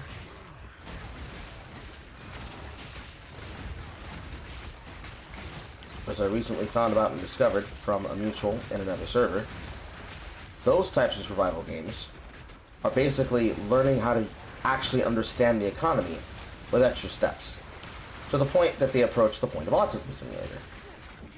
And much like other type autism simulators, or extremely niche simulation or simulacrum games, the fun is had in the thick of it, where a lot of the enjoyment pattern is becoming better at the game as a whole, not just experiencing with friends. Because nobody likes to be in a game state where they feel that they're perpetually bad and they're never really gaining new skills with the environment. That always feels like dog shit. And most would be hindrance to agree. Unless they're the type of player that likes taking to these banks, in which case they're looking for something more like a sandbox-like experience that isn't actually sandbox, like OSRS.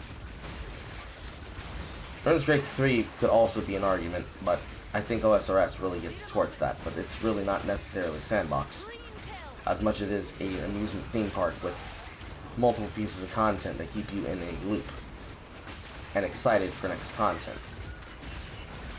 Do not die, Carl.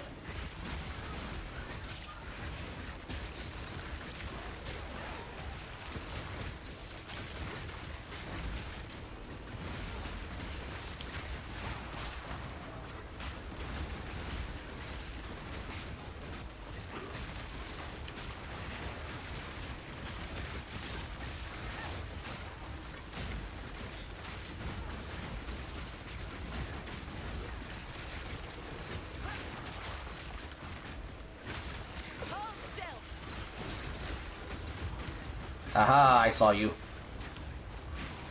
Not this time.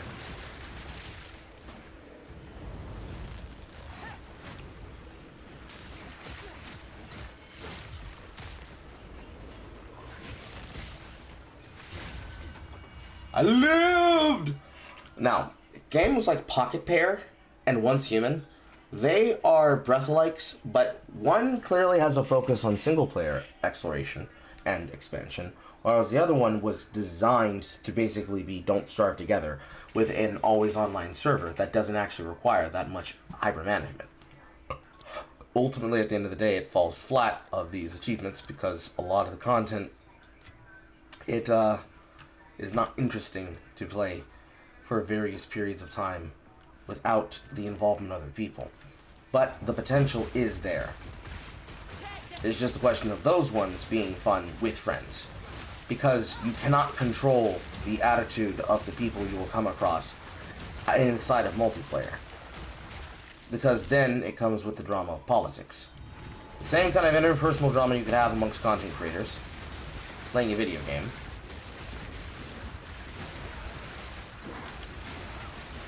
It's the same level of shit that you're dealing with people in that environment.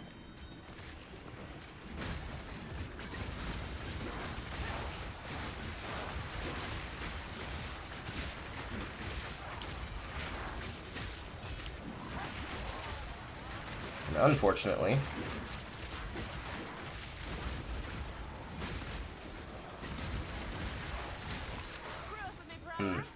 they still don't drop anything. I thought they said they fixed that. Oh well. Right now, no matter how fun the experience could be by yourself, it doesn't factor into helping. Why is this not showing up on the screen? 1 second. I like it here. It's quiet like. These chats should be showing up on screen. Hopefully that fixed it. But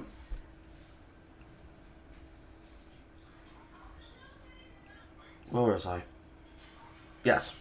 No matter how much fun you have by yourself inside of the environment of Once Human, a lot of that content is designed around multiplayer experience and multiplayer sharing. There is no doing world content without other people. You must play around an environment, which ultimately lends to the havoc and chaos of people attempting to get people on the side of their tribe. And thus, once it gives way to tribal thinking, behavior will fall out of tolerance, as players seek to push for humor or for fun the funniest thing that they can do to other people or each other. And unfortunately, the funniest thing that random people can think to do to you or any other person that you're playing a video game with is to harass that person on their live stream. And once they've accomplished doing that, they're not going to stop until they decide to do it again and again and again. Whereas things with Pocket Pair and their title, it is more fun with a group of people. But half the fun is seeing what crazy thing you can do in your own time, while at the same time still existing in an ecosystem and an ecosystem and a community that can have multiple experiences happen to them collectively. Eco also comes into this as a factor, since there's an achievement and there's accomplished collective goal. But much like Don't Starve Together, you still come up with the problem of, I don't know what I'm doing, I need help. And most of those games tend to be better with friends because you need somebody to play it with. Whereas things like Wizard with a Gun, they are fun romps that give you the simulation of exploration and growth, but once you've done literally exactly everything in the game, there is no replayability to it whatsoever.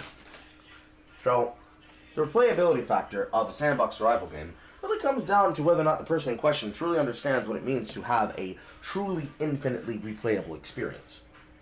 In this case, Clay dominates this, since most of their games are designed to be autism simulators. Hell, they've had years of experience to do so. Now, as for abiotic factor, maybe. I don't know. I'll have to look into it in a second. I need more water.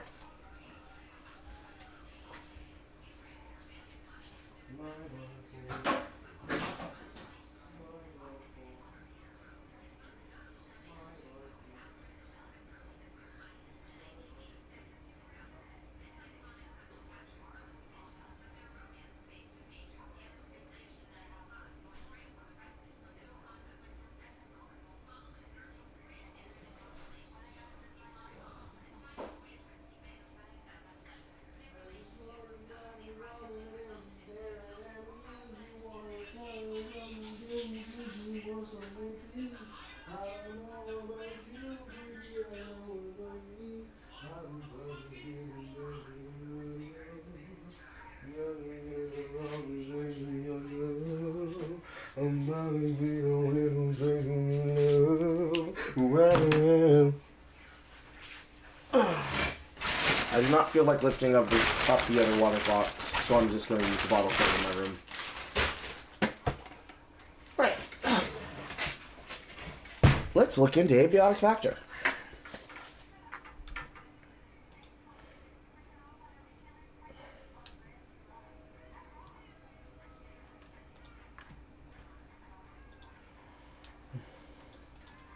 Abiotic factor. 24.99. Abiotic Factor is a survival crafting experience for 1 to 6 players in the depths of an underground research facility. Caught between paranormal containment failure, a military crusade, and chaos from a dozen realms, the world's greatest minds must survive against the universe's biggest threats. Overwhelmingly positive. Published by Playstack. In early access, evolving Abiotic Factor through direct collaboration with the community is core to my development plans. We intend to continue the crowdsourcing feedback on players' most requested features, identify opportunities for improvement, and ultimately build a feature-rich and high-polished experience. Similar to Terraria and Valheim. I don't think I've talked about Terraria and Valheim. Well, just to finish giving a full concerned answer on the nature of games like that. Terraria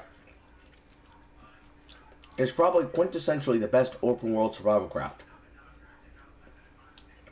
Mainly because it's actually a boss rush in disguise. Valheim is probably one of the worst, simply because the idea of Skyrim RPG levels for everything with a overviewed world that really doesn't speak to you, especially like Ark Survival Evolved, and, well, on the top of my head, Tribes of Midgard. Another such video game that, for its size and its scope, is actually really fun, because it plays more like an arcade survival craft, since the worlds are randomly generated and the opportunities are randomly generated. Games like those are best played with a group of people who can revisit a world. Which I guess is what's probably in the tone of Abiotic Factor. Those games are wonderful, because they're as close as you can get to Minecraft as possible. For some people, they've fallen off on Minecraft because if they have a console or a PC like mine, for some reason, my PC won't run Minecraft. Period. Because it's somehow connected to the Microsoft Store. And the Microsoft Store will not recognize the game and will not open it. So for people like me, the replacement game, should I have wanted to play Minecraft with other people, has just basically been Don't Starve Together, or Terraria.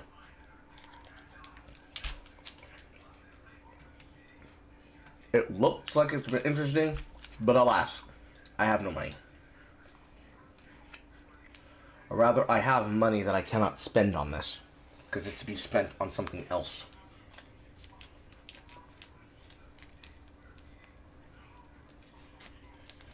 When I earn more money in the future, maybe, it could be good for a community group gaming event.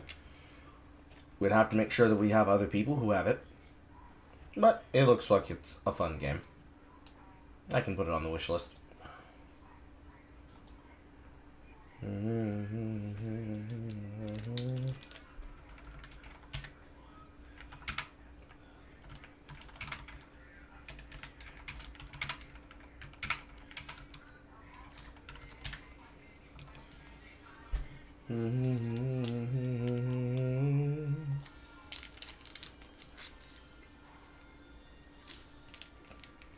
Pocket pair games fit well for an SMP scenario. You and your friends rent a server and each build a base on a corner and collab to deal with the raid boss. I can try to get you a copy. Factor it into your own financials. Excelsior.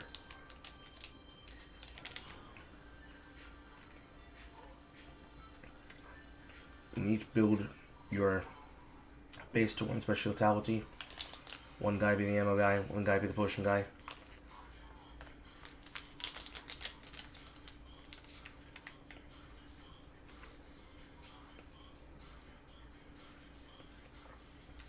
I mean, any sandbox game can work well for an SMP scenario.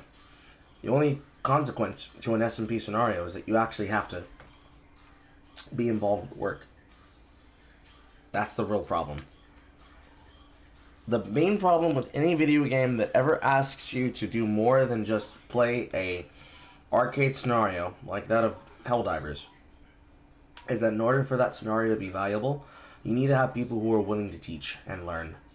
And in teaching and learning, willing to do the grunt work and willing to do the hard work.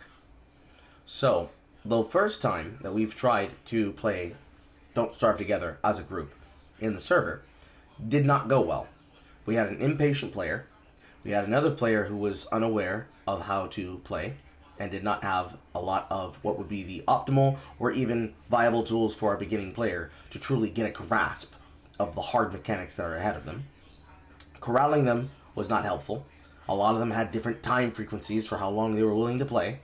Therefore, the focus of their ability to play was off.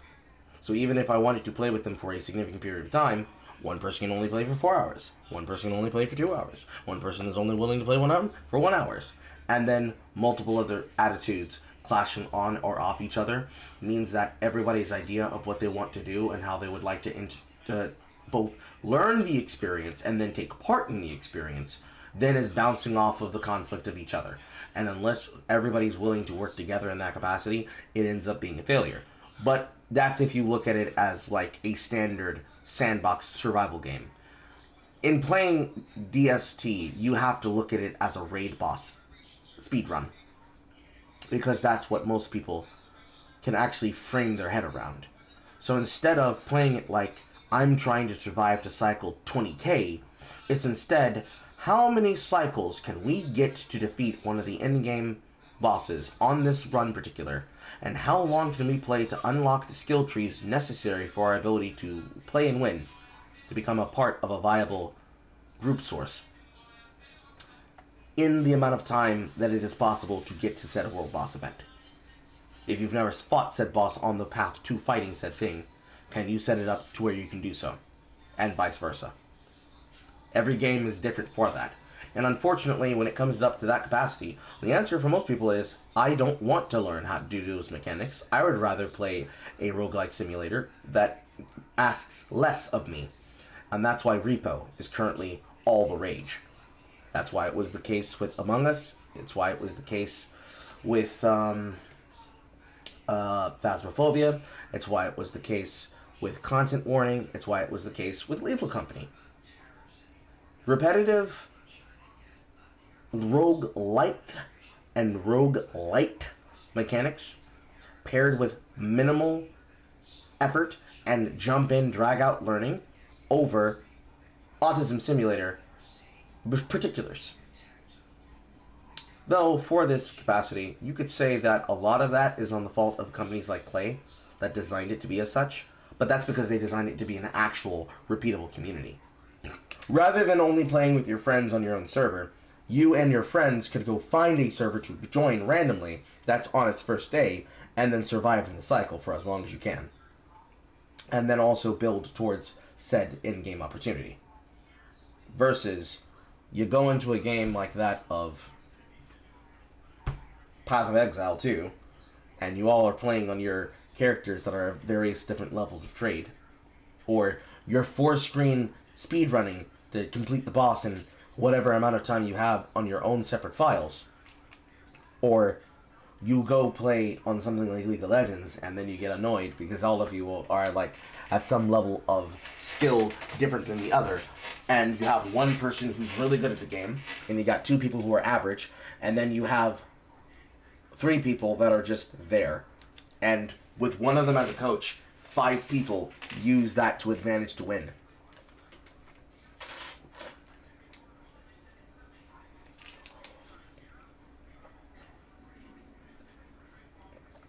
Sounds like Rust. Well, most of these sandbox survival games pretty much are Rust.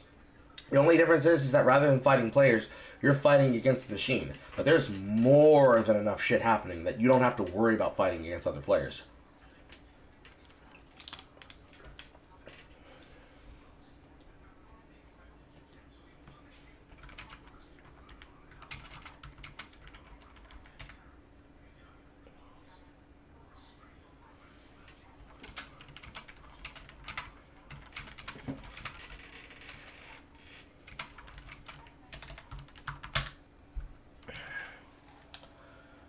Plus, in the case of things that are sandbox survival, such as Don't Starve Together, the biggest problem that would exist in those games is the babysitter. The babysitter is the bane of all existence to that player playing the game collectively and cooperatively. Let me just check this daredrop, by the way.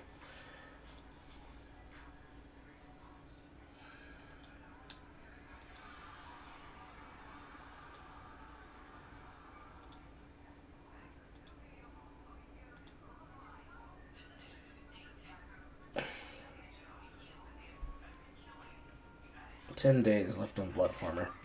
I can play some Deadly Path. Break up the monotony.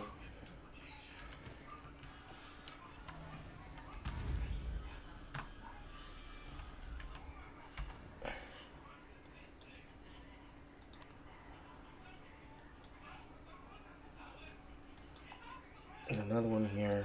Another one here. Expedition here. Delirium here. And don't forget that I have the Radiant Wildwood here.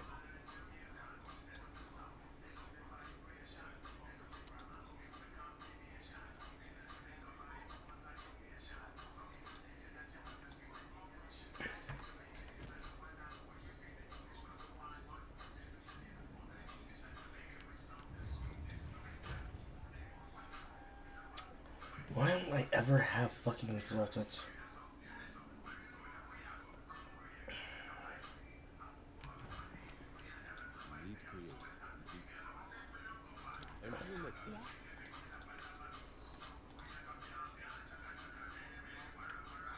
All I wanted was a clear white. You're trying to be racist out here right now.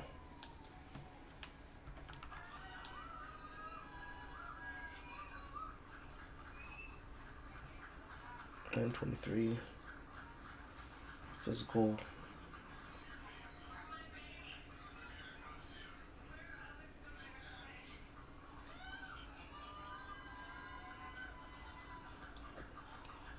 That can be something in the future.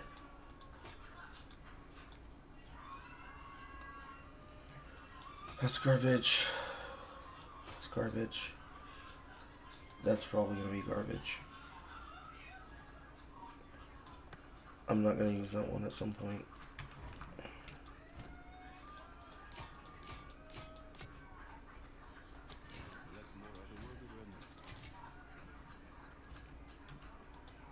How can I help? By getting me a good spear.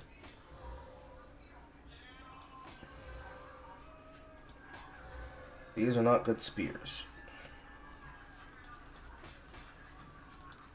Scammed. You kind of like the babysitter? I'd rather... No, Alex, there is a different... there's a different connotation to what you're thinking of babysitter. Babysitter doesn't mean base manager. Babysitter is something entirely different. A babysitter is somebody who knows nothing at all what to do. So, to them, they ask somebody else who's designed fortifications, where's base? Where's base? Where's base? And they sit in your base and they eat through your roughage and your raw supply. They don't scavenge, they don't explore, they don't learn, they don't think, they don't ask, they take and they take and they take and they take and they take and they take. And then before you know it, you've run out of all the supplies to keep other people as well as yourself alive, and then they will bounce and go to another server and do the exact same thing over and over again. A babysitter is basically a player who has never learned how to play the game, and rather than take the advanced step to learn how to, or at least ask questions to then become a rudimentary base manager so that they can sort through chests, organize the chests, and make sure everything stays up to tip-top shape at a base standard so that you can survive, they end up eating you out of house and home, thus ruining your run or everyone else's run, because rather than being a helpful person, they are a drag on everyone else's experience. That is a babysitter. Perhaps for the games that you've played, they call them something different. But inside of DST and other such games where you have to really work hard to create your income for survivability, you do not want a babysitter. They're probably the most cancerous experience that you could possibly give yourself or others. They will make you nut and cry. Because they never go anywhere. They just sit in your goddamn base.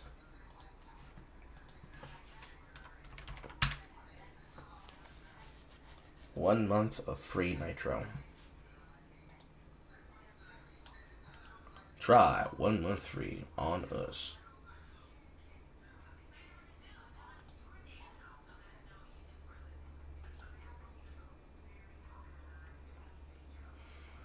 $0 now, $99 a month after trial.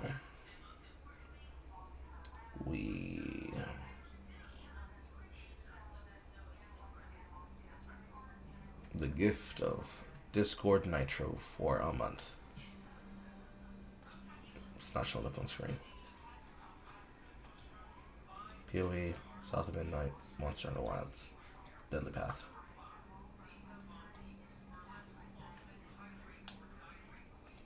Give me a second, I'm gonna be right back. I'm gonna go outside and kiss Star on the face.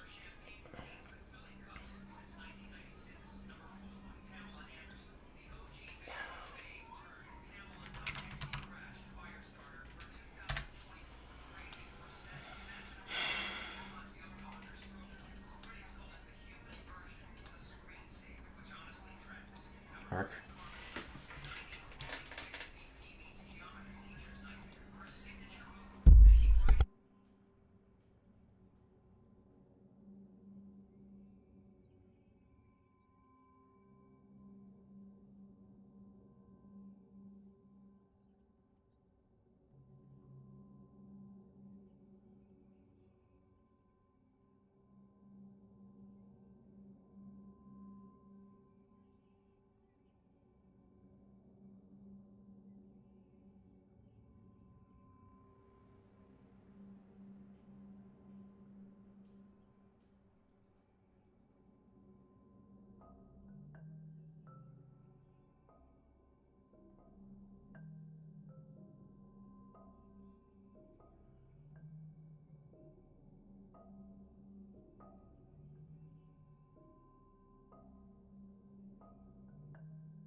I return. It's better that the music still plays while I'm outside with her than it not play. But then again, there's no music on this early screen.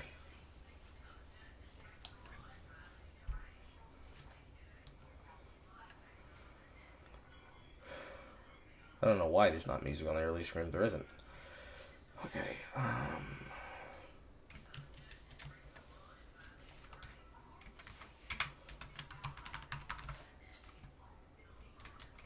Destination point daredrop.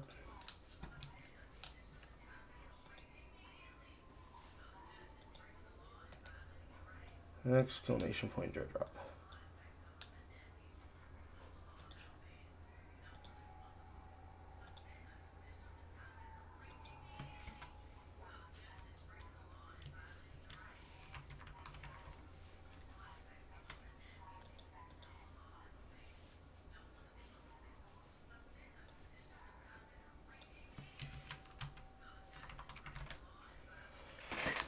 Ouch.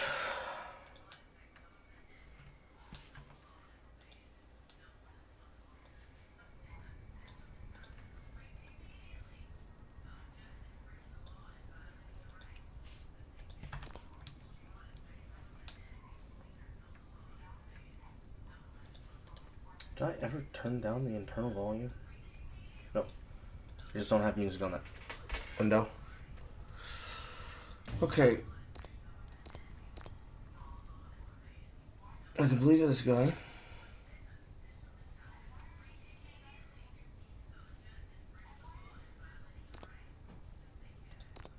And this.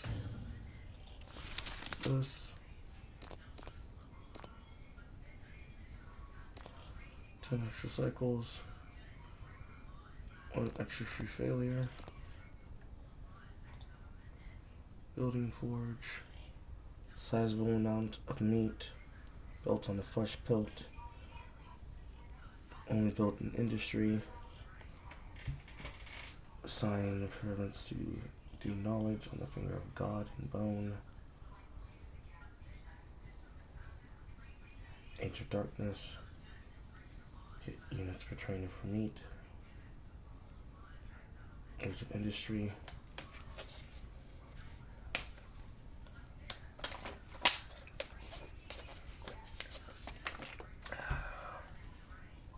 Goes not with unlocking. Charm altar. Having XP meter grants gold. These are new. Produce faster is not necessary.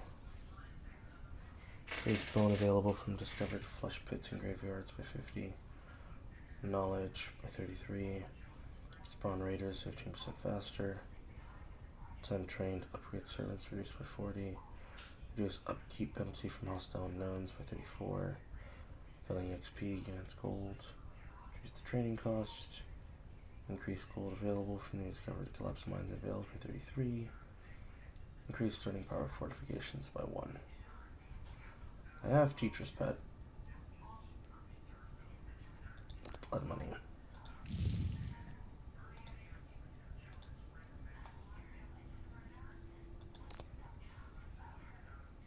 So that's pretty shit, but blood money's more effective.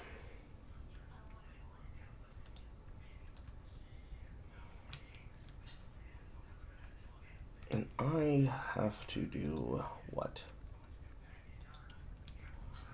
9 entrances?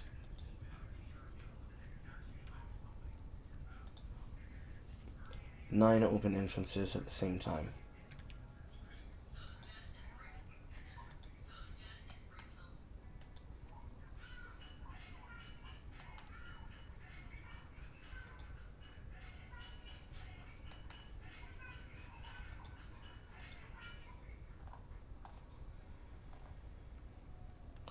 I'm gonna make sure to call her back at some point tonight.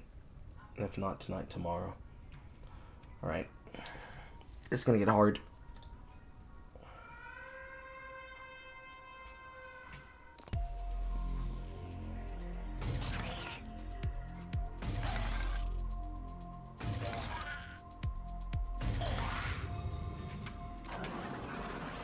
Cover expeditions. Okay. Do I remember how to play? 2 bone, 1 meat.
On the phone.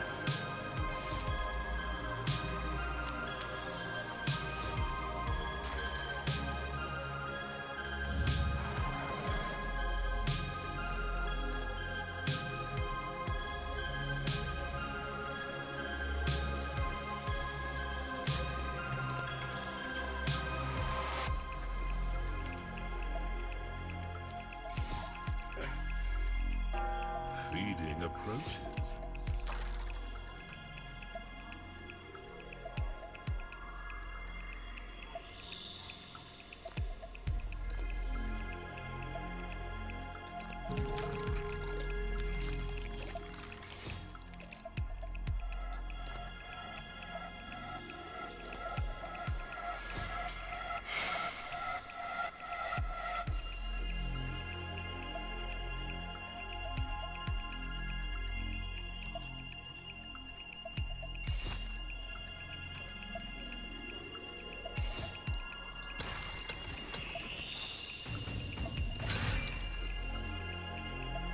Jail.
I'm in not a good situation.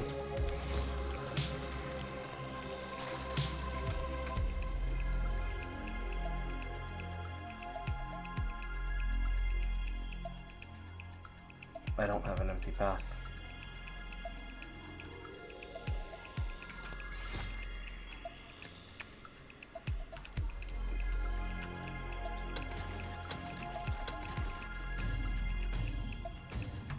Unlucky.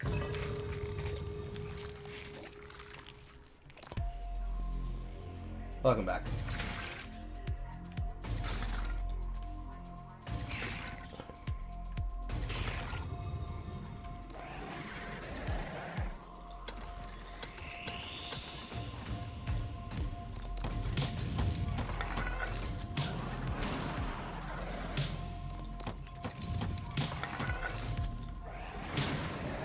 This time I'm lucky and I do get one. 2 of them, actually. Like fucking Celsior.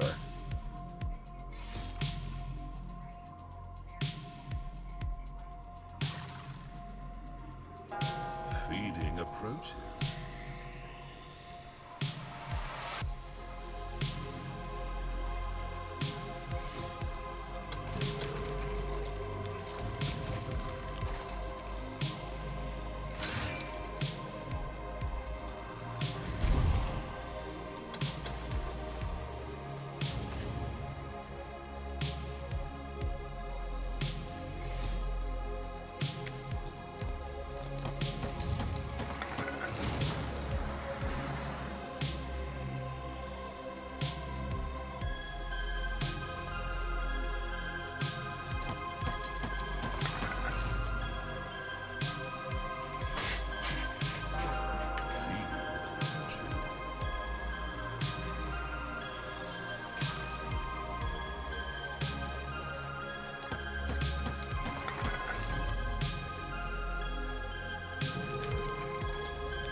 We're gonna take the smooth scale into a 2-2.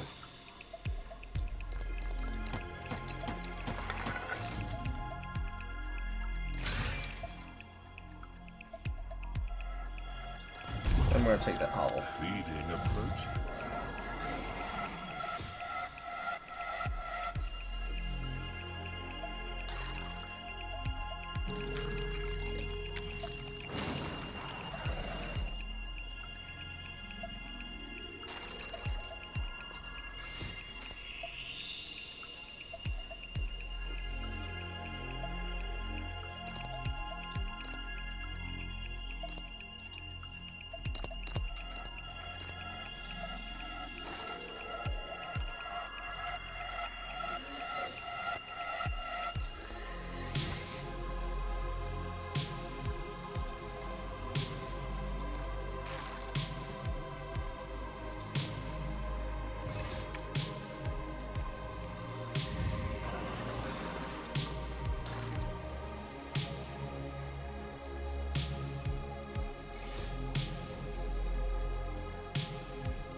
Scrapper's next. Chanel. Let there be bone!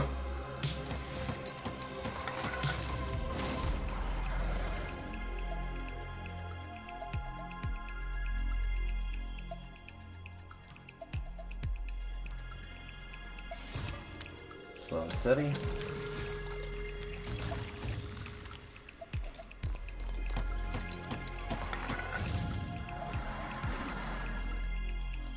Three whole paths.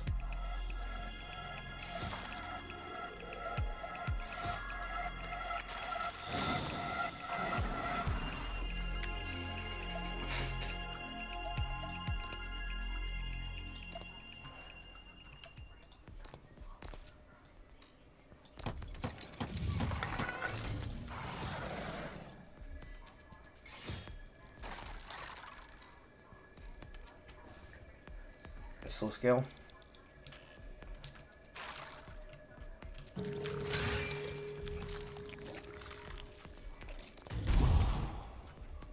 From 4 to 5.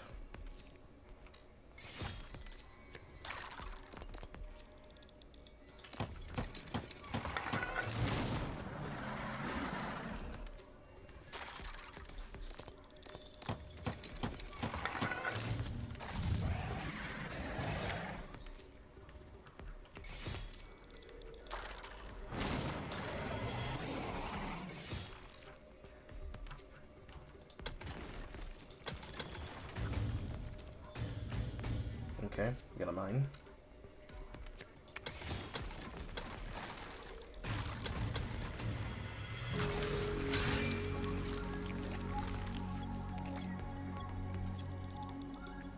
Use jail for 1 money. From 3 to 2. Create bone. Not enough bone. Up cost to 3. Create a new peon.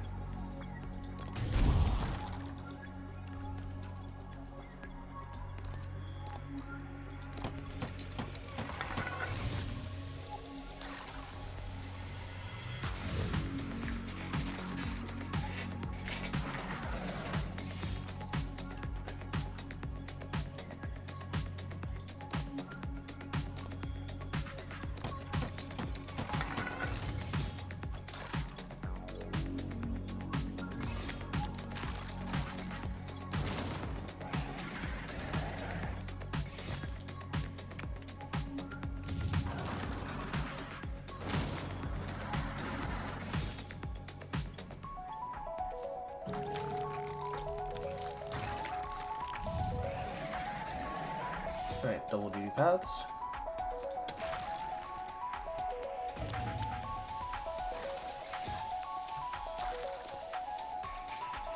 Not enough meat.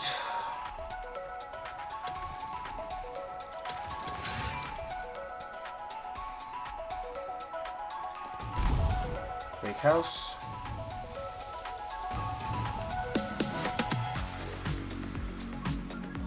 Flesh bits instead.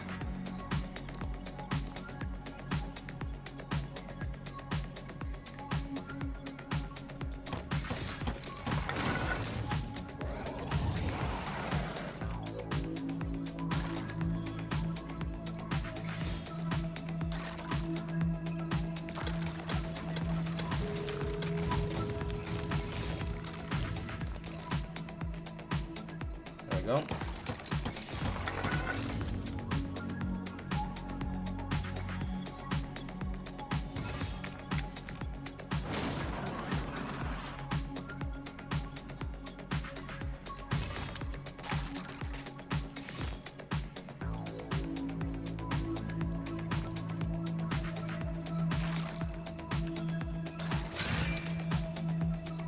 Steakhouse Plus.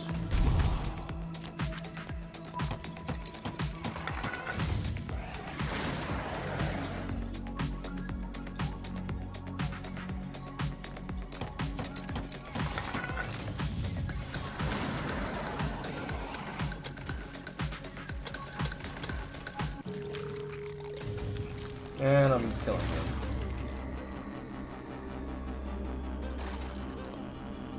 Big house.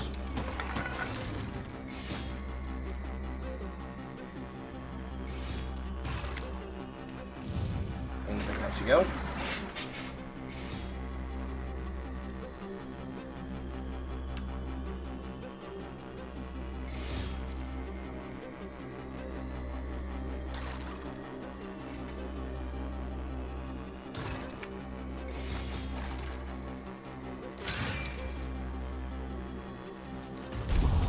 Increase on the bone upkeep.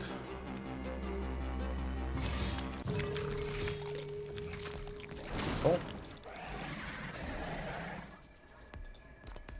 Bones. Bones.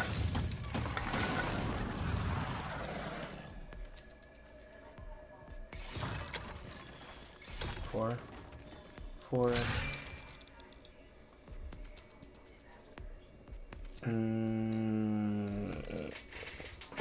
I don't think I need a skeleton peon after every cycle. Not yet, anyways. Or smoldering depths, even.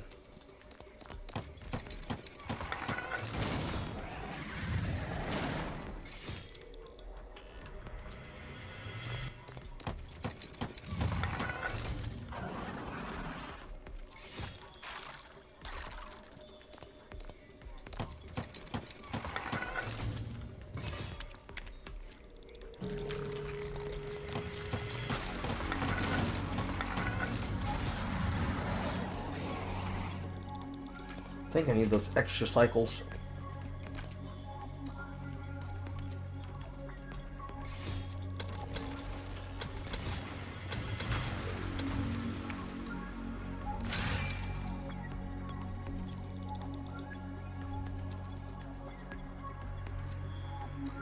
Definitely don't need to spend blood for it.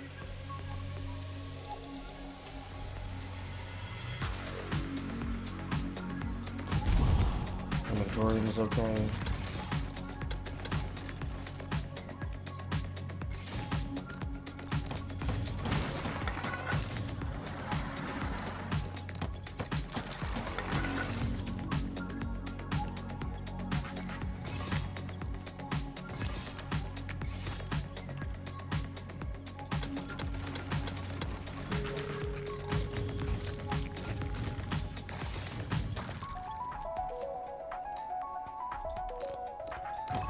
Another.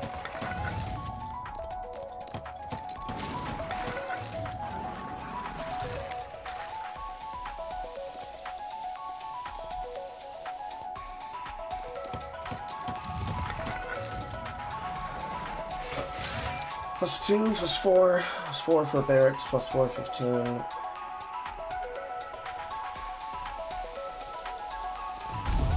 Now we can prove double barracks. Bring that down a little bit.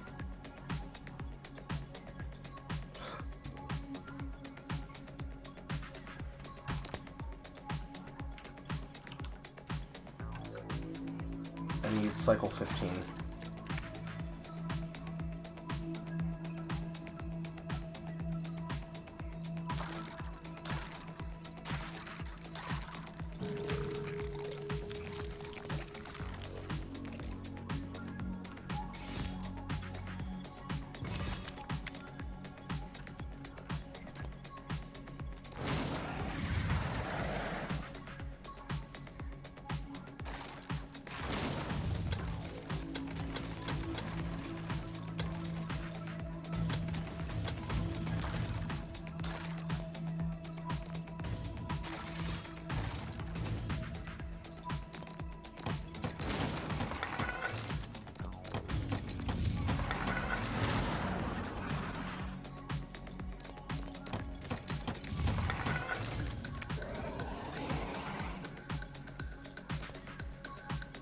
Excavator.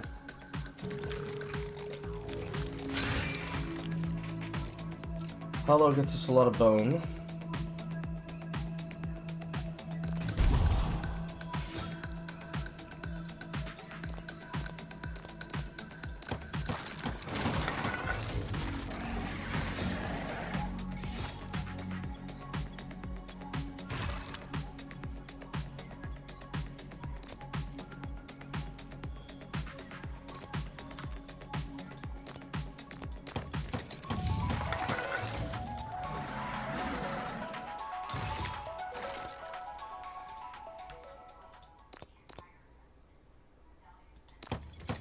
Do this now.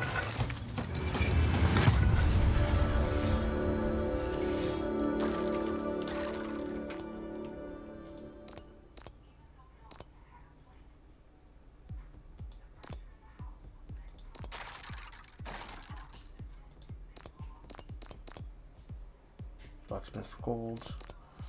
Have none.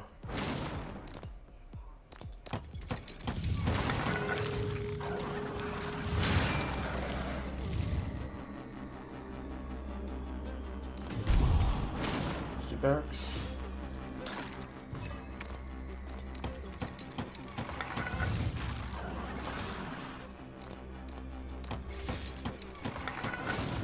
Victory condition achieved. One down.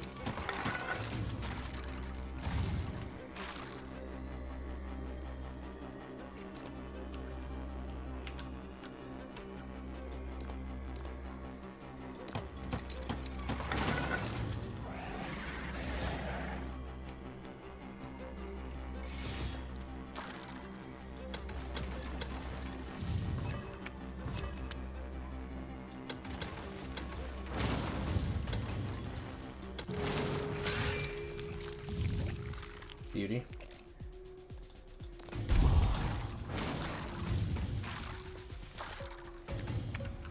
Then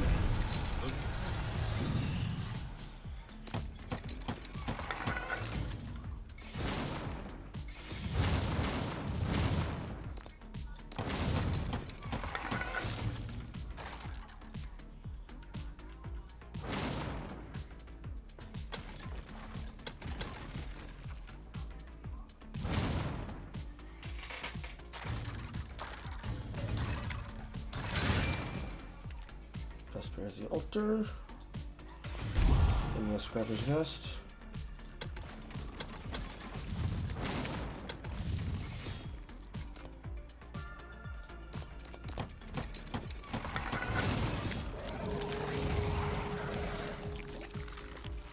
End.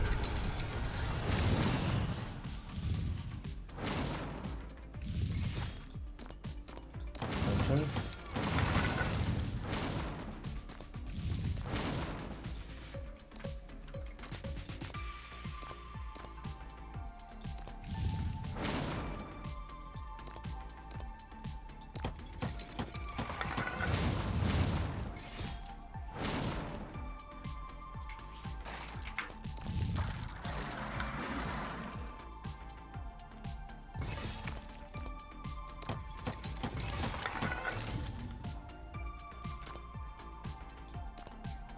Oh, mouse.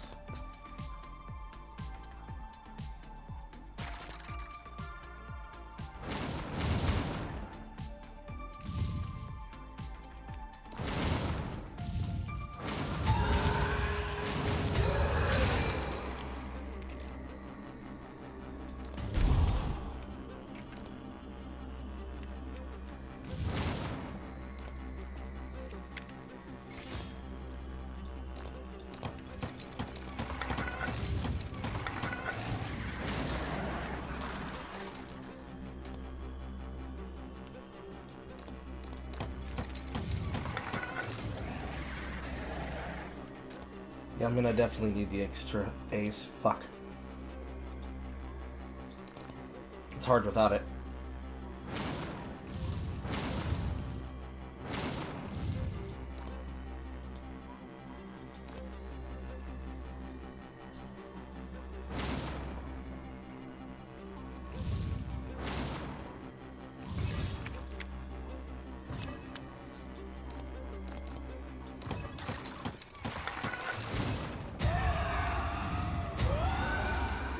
The gods will take you soon.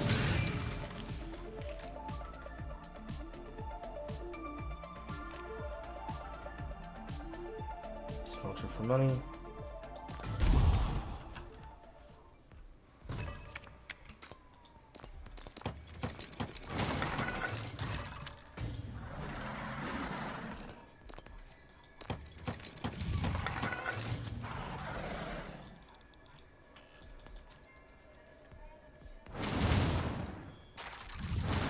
Here and over here. Right now, feed.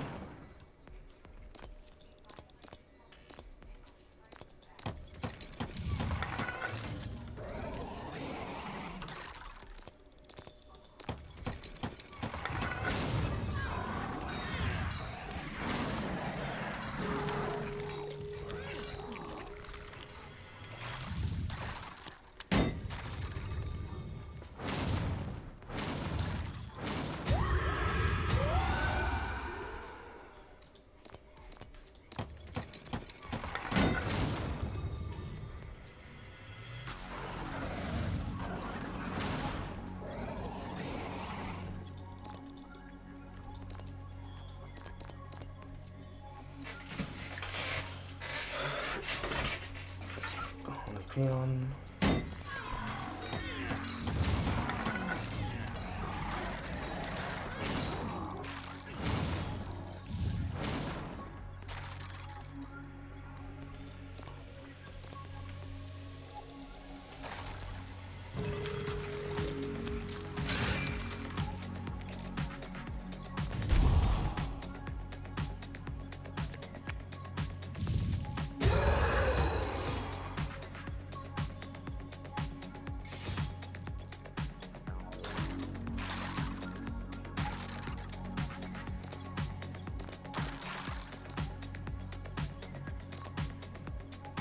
Notice whole 3 buildings.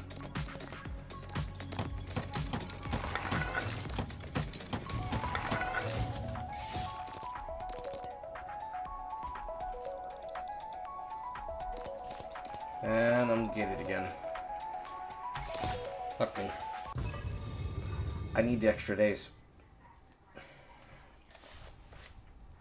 I need the extra days.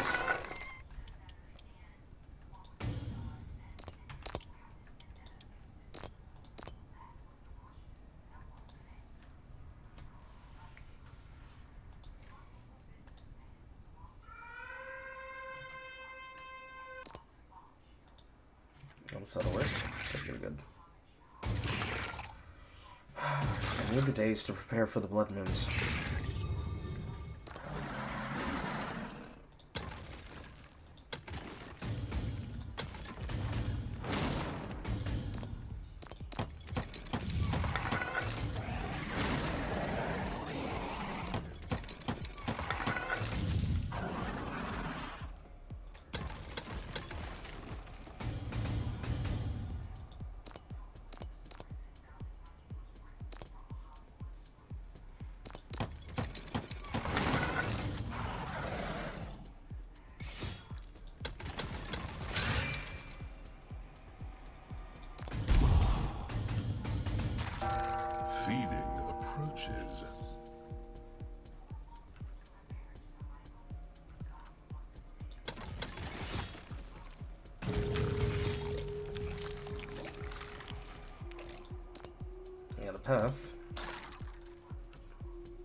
10 days of extra time should give me enough time to set up. Feeding approaches.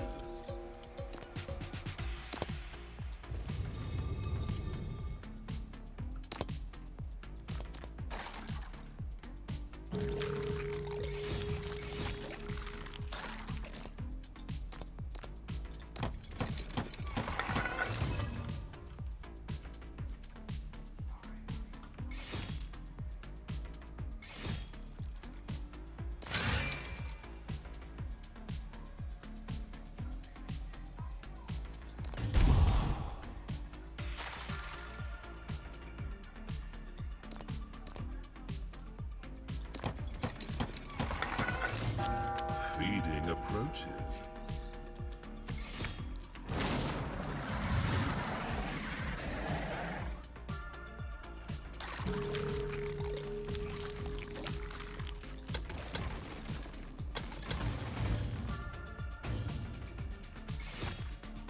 Beautiful.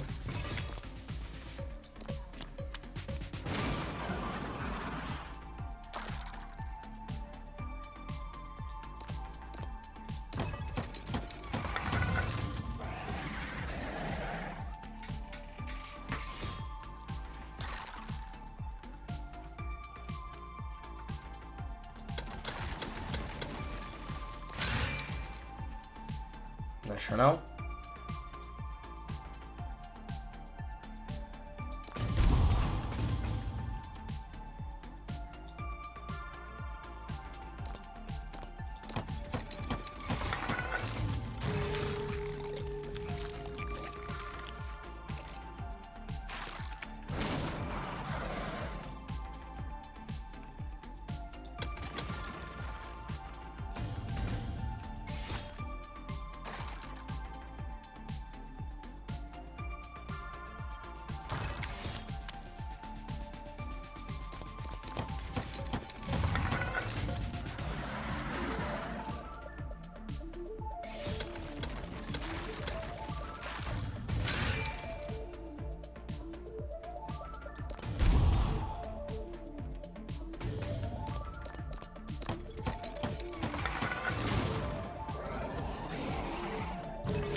You. Come on.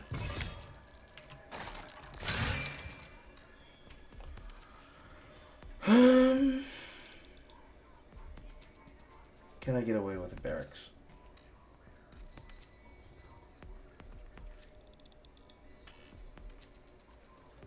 Maybe? Question mark?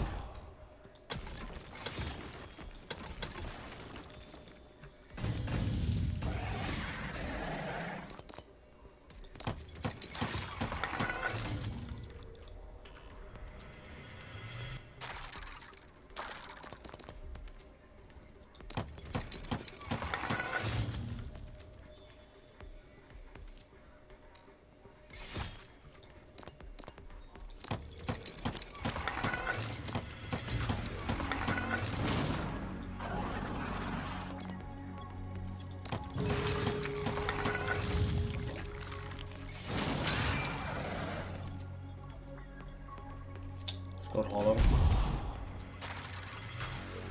Just in case it comes in handy. That's what we got the extra days for to begin with anyways.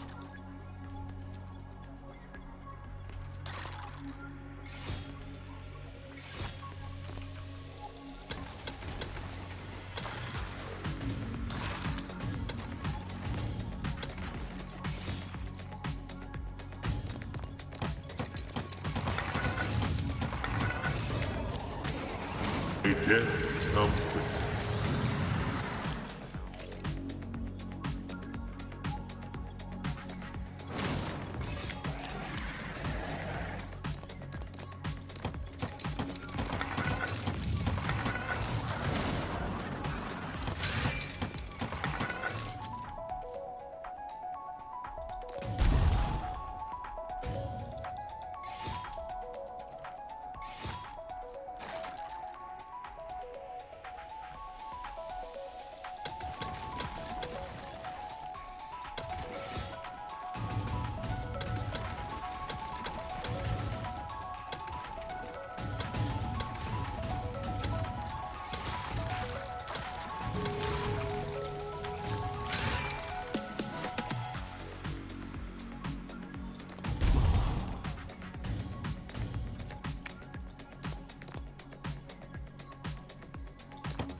There goes killing them.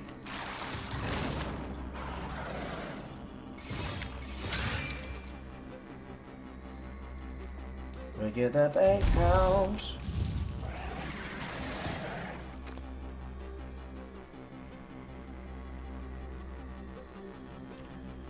Not the damn thing I'm looking for.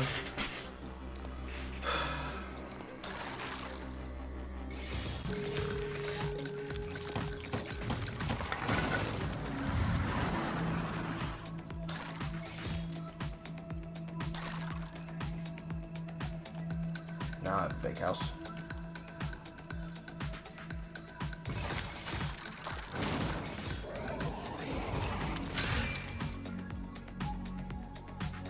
Blacksmith plus. This is knowledge. That's bone. It's off of meat. Chisel.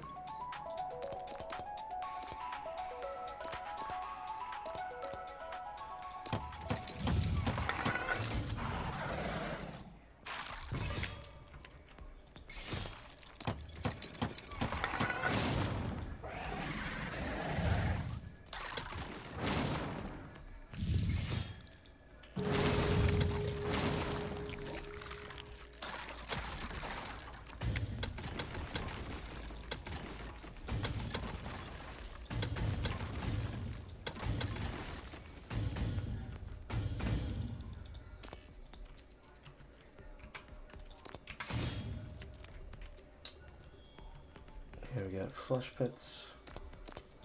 Let's hit the old gel again. A sharpening stone up.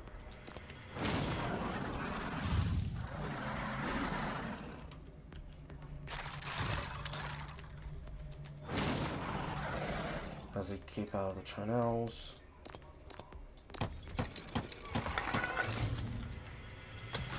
Oh, I need supply.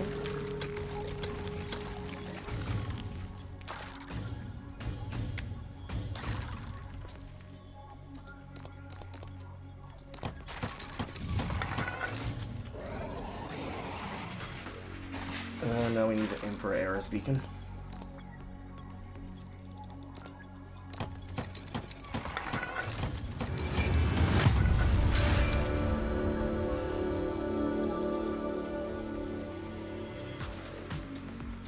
Use gold cost all population. Use gold for meat.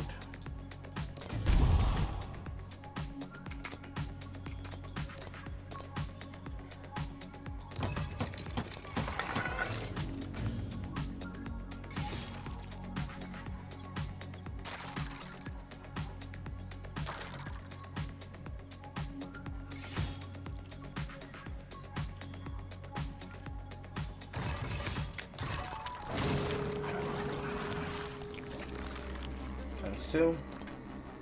Not great.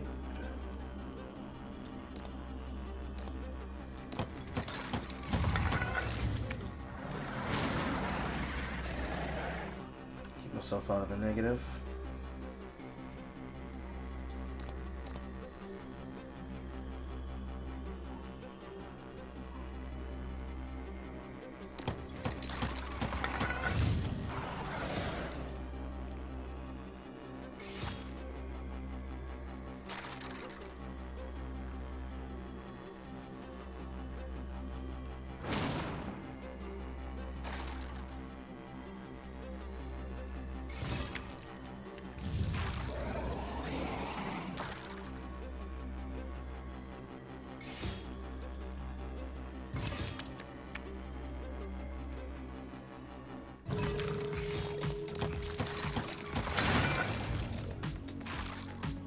Get that proper gamble going.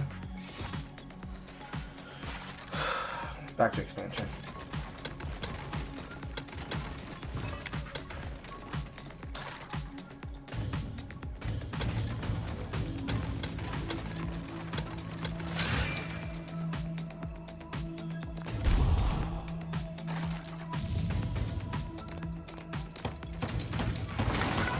Victory condition achieved. One down.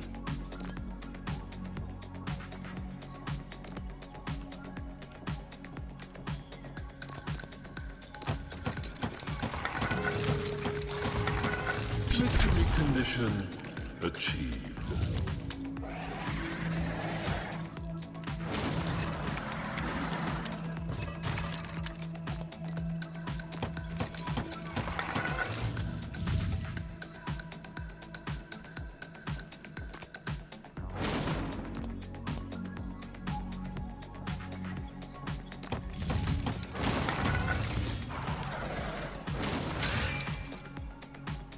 Five barrels, seed streets.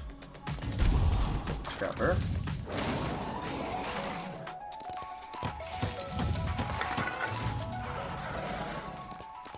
Continue steady production. Make better hovels on the inside. This is not good.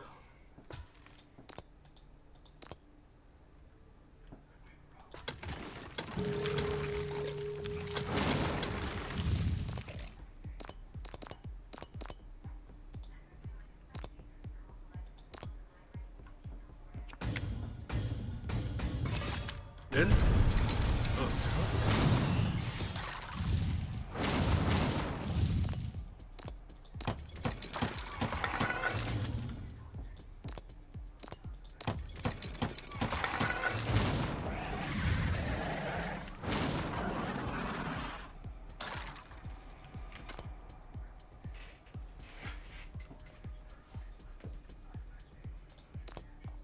I don't have any upgrade.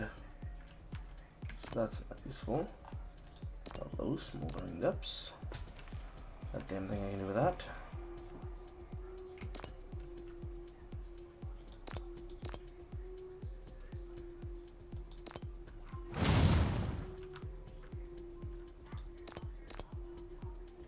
Requires knowledge, which I don't have.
Joy.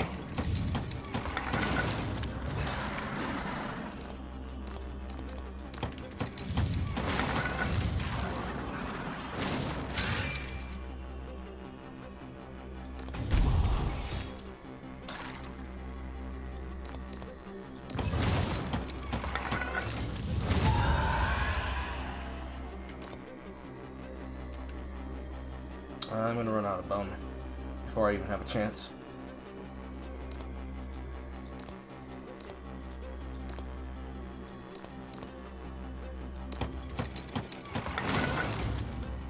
I have to potentially use Hollow Stomp sooner.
Need capacity.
encounter the influences yet because I can't handle them. I need slowing down because I don't have enough soldiers to spare. Because I don't have enough bone.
Five, 25, 4, 5.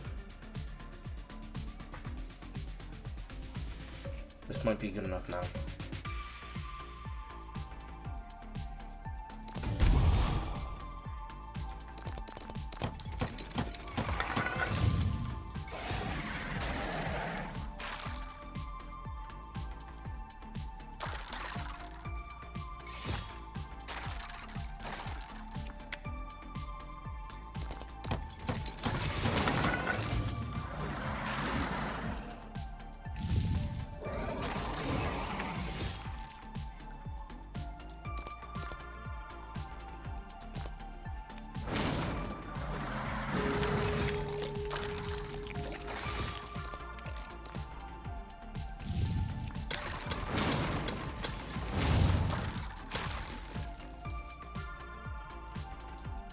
And Two at the same time.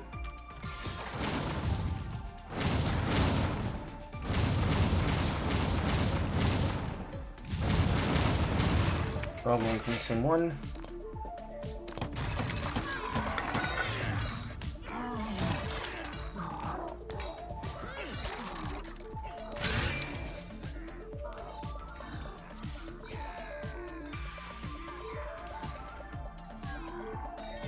Tomb.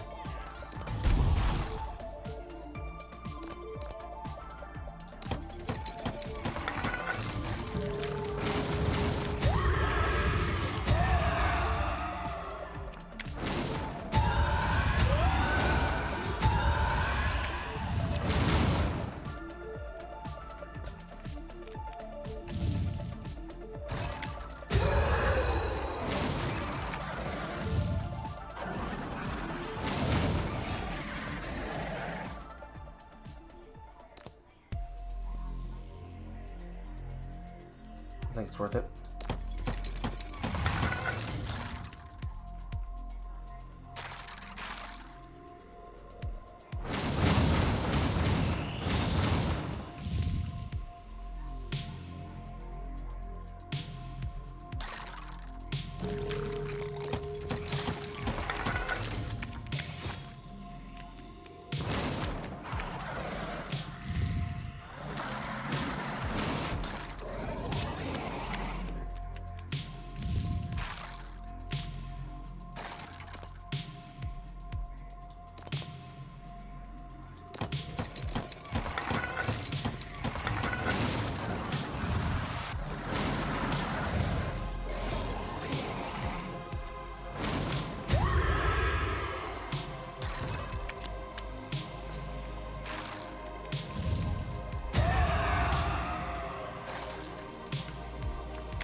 Extra of rust. A lot of blood.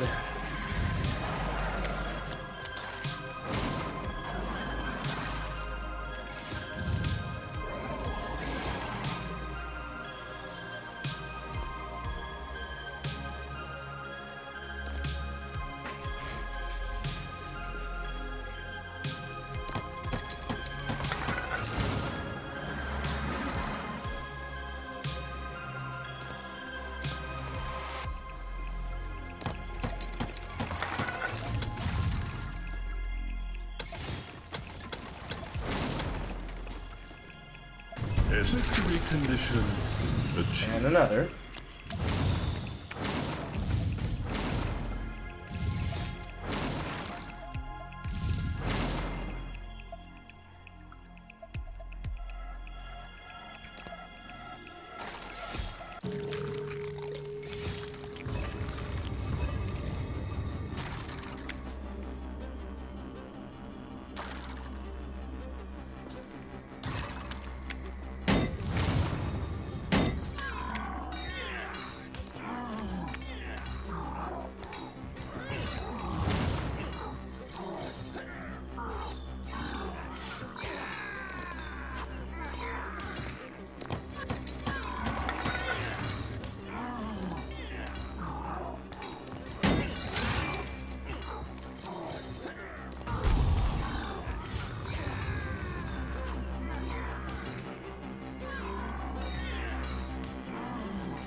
Oh, I just lose?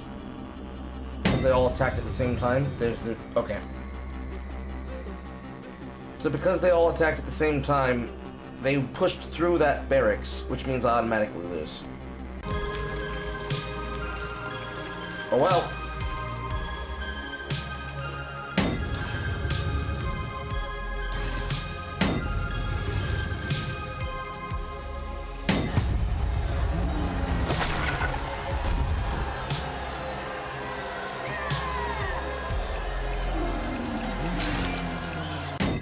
That's fucking stupid. How much more do I need to victory? I need a relative amount of time to get strong enough to be able to defend against the incoming invasions that are going to attack me, which is at average at least 20 turns, with 10 turns left to be able to cinch the win. I kept saying I need to have more time because I keep getting unlucky with my spawns, so I'm not getting enough meat and I'm not getting enough bone to be able to begin. And the challenge requires that I have to uncover 9 open dungeons. So if I wanted to really push for the challenge without guarantee that I can be able to succeed, I could just open 9 open dungeon entrances, but I need to successfully win them. I have 10 days left for the daredrop to be able to achieve that challenge. And it is not easy.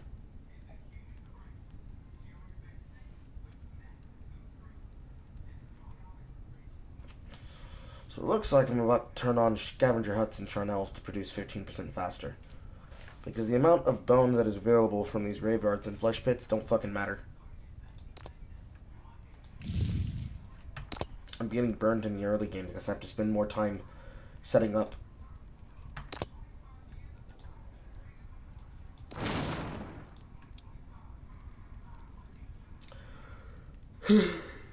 Very good.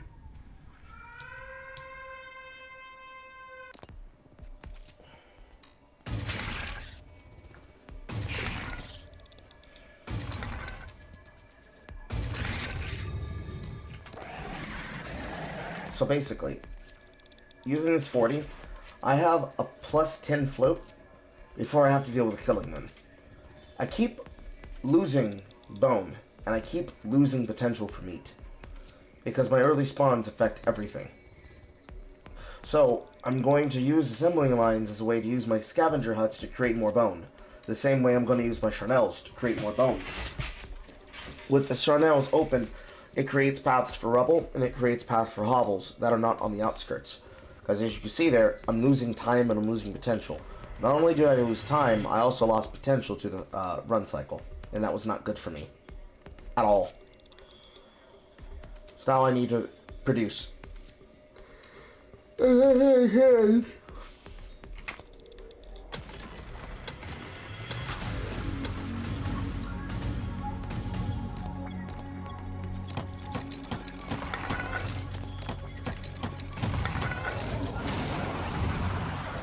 So I end up pulling the meat and the double bone here.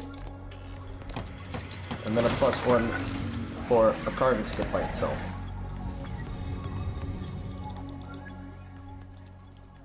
I'm actually finding it hard to hear myself think. So now, from this position here, to try and walk you through the mentality of what's happening here, Alex. Because I was lucky enough to pull a single hovel, I now have a single skeleton working on this sharpening stone, where I could have had 2 working to get +6 out of a carving spit. Because this is going to produce 12 in the same time that it takes me to produce 3, I now have an accelerated start on my meat production, which means as I unentomb these tiles and excavate them, my scavenger hut can do a double production, and I can be able to use the excess carving spit to replace the meat that I'm spending.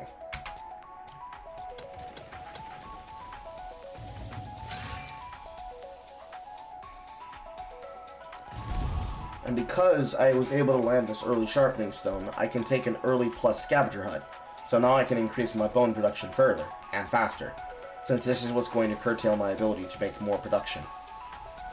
I also got lucky and I hit a hovel early, instead of hitting a hovel late. So instead of taking an increment on my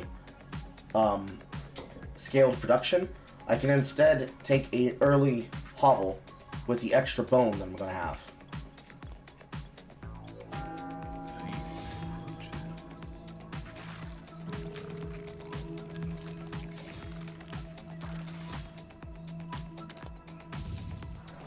Literally nothing that I can do until I produce the extra. Now I complete the increase. And now I have to wait again.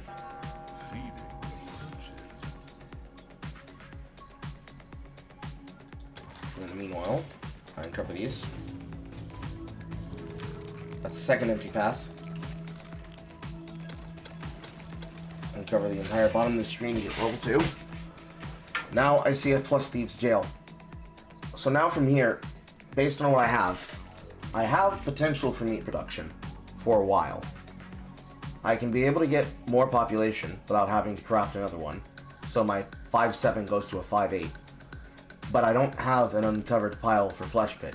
So even though this production in the future is 2 meat downturn, this can be 4 bone every 4 cycle. Plus the units that are producing the bone with Thieves Jail. Or the Rock Chisel to start stockpiling. Cool, now I have a chance. Since the thing that I'm lacking is bone production, I need to take the Thieves Jail.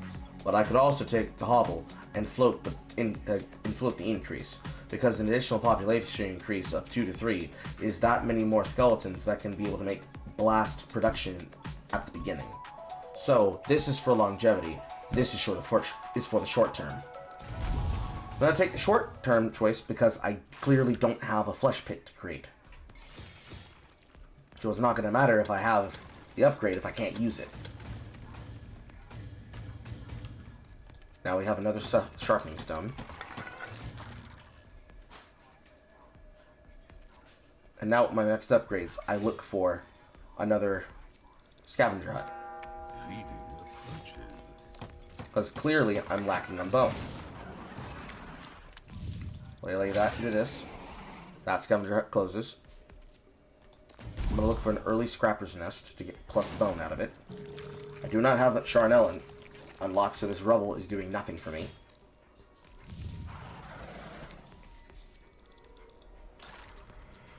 And now it's just a question of keeping myself in the game.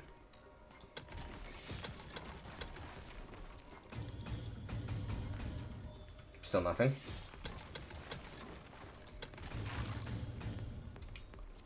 Another suffering battlefield. This guy's about to run out. So we make another sharpening stone.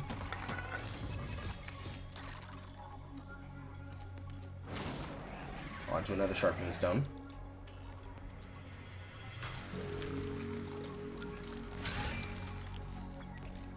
Now we get offered the same choices again. Since I'm not using the carving spit, I'm going to set myself up for Thieves Jail.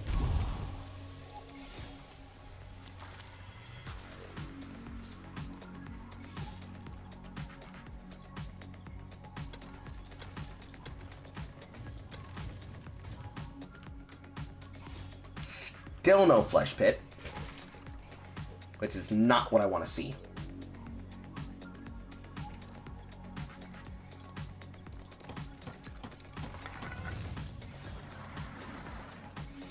another scavengers and keep looking for the flesh pit. We found the festering, which means we now have access to the rat. Open the rat. Now we have a flesh pit. I lose 2 off the carving spit. We're going to hit this hovel plus. It's going to give us an extra 1 without having to craft.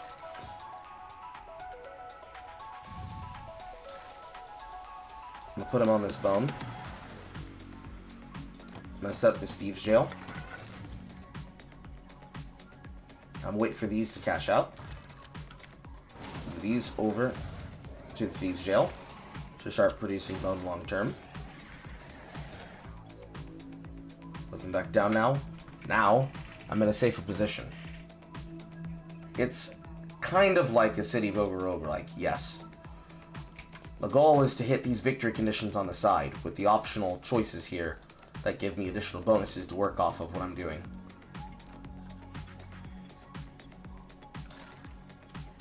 Now with this opportunity provided, I look here at what's closest. I have 1 path, so I have to make another hovel here, because now I have the bone to afford it. Now I have extra time. Now I have to simultaneously get thieves' jails. I do not have the money to afford this, which means I need to now make stone.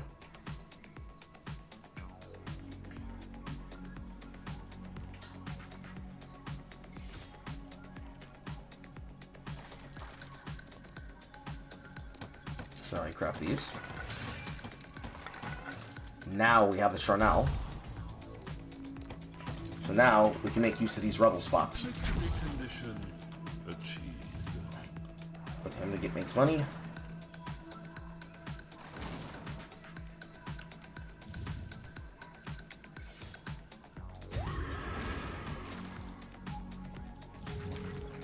We'll have these skeletons do their job, and I'm going to sack 1 skeleton to produce another unit 25 minutes from now.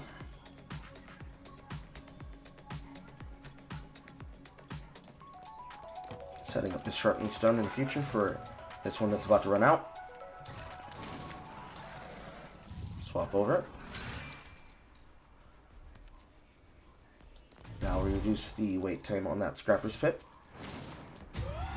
Because now we need to make use of these rumble spots, which is about to increase my meat gain and trade for stable bone production. Put them on the bone. I can produce 10 here.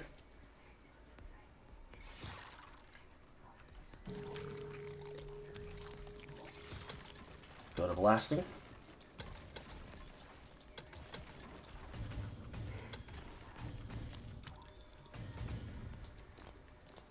Another sharpening stone. This is where the extra days come in handy. I'm almost out of my 2 extended days, and I'm using it now to be able to stockpile this bone.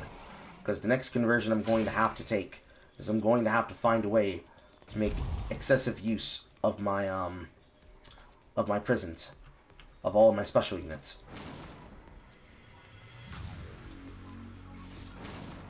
Eat the goddamn skeleton. So now, I'm going to try and convert my skeletons into rats to get better bone efficiency, while setting myself up for money, so that when I hit this 31-day mark, I can be able to get a abyss, so I can afford my next upgrade and my next expanse.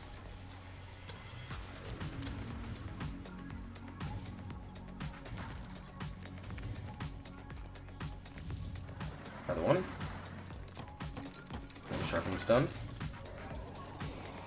Another thieves' jail. Another hovel. Now we're on a killing moon. Now we have hollow.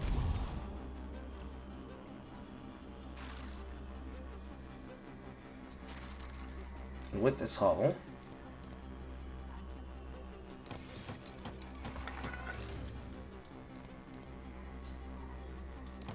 we're going to set up early And then we're going to pray really, really, really hard. And we're going to make a lot of bone.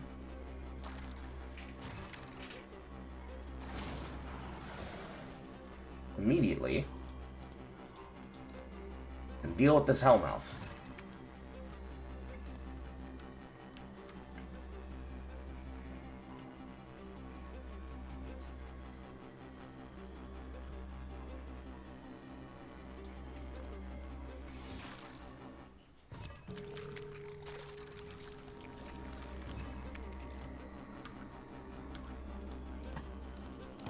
Rock chisel.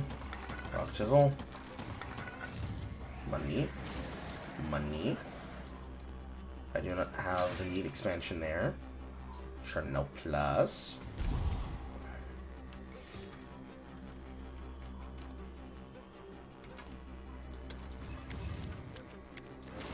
Some of these can't be opened yet.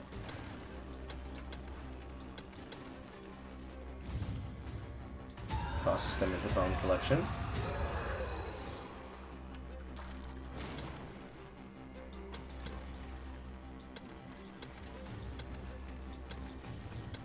And at least with this level expansion, I'm guaranteed to not get fucked over early-ish.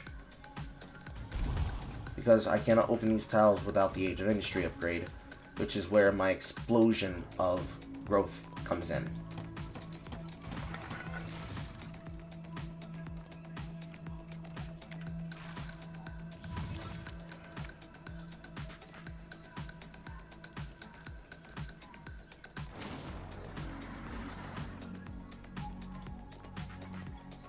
Gotta bring in the carving spits again.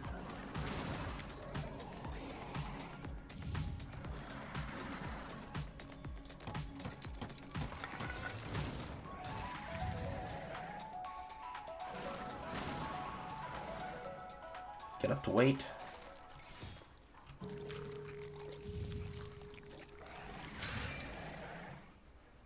Now we have the bake house.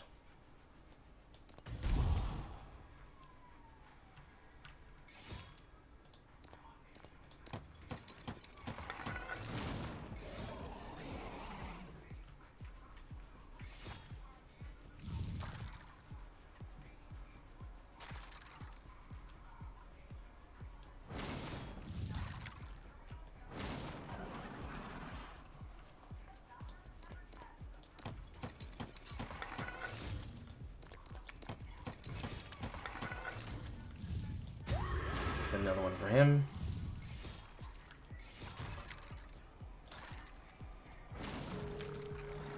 Perfect. Start having them work on the Chanels that are closer to the hovels, so that I have room to expand.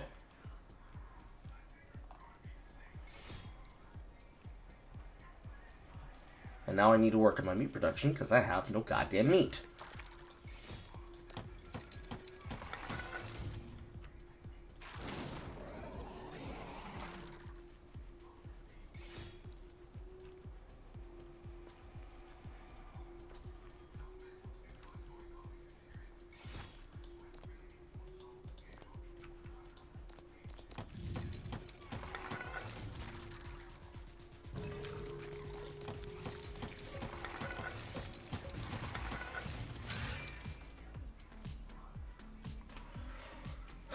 Bone is not a problem in this situation. It is my upgrades. I need intelligence. It's an easy upgrade for intelligence.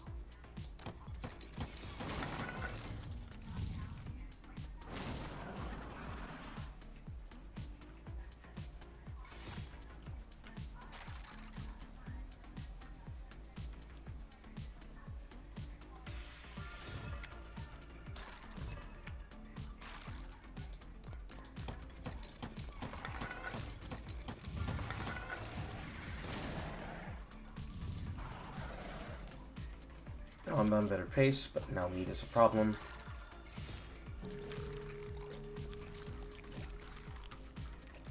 I need extra units. And they're probably not going to come fast enough. I have to take the expansion now. And that's the reason why I took those two abysses there, to pay for that expansion for the Age of Industry. gonna take the plus slaughterhouse immediately.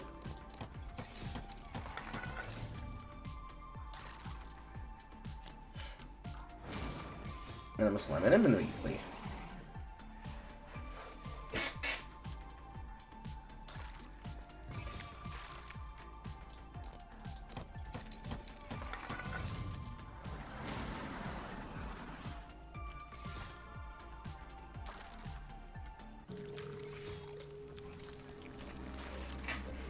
I need a small obstacle.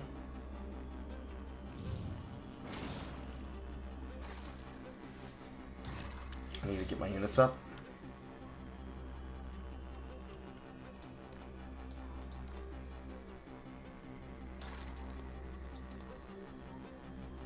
We need to leave this for a blacksmith.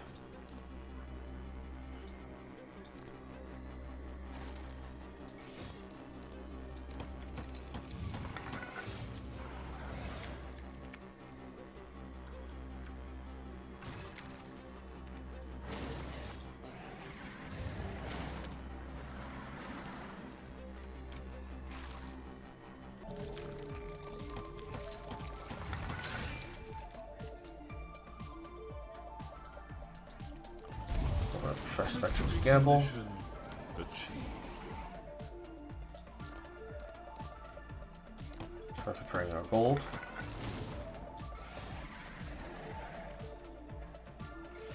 Now I'm looking for expansions that will get me knowledge.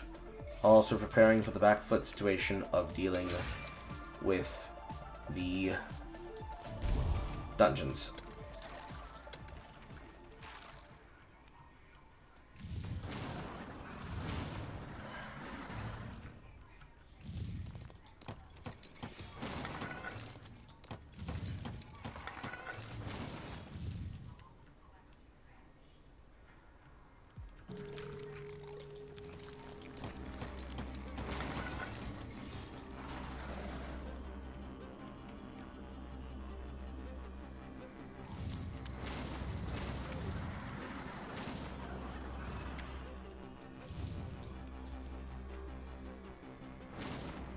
Money will be fine.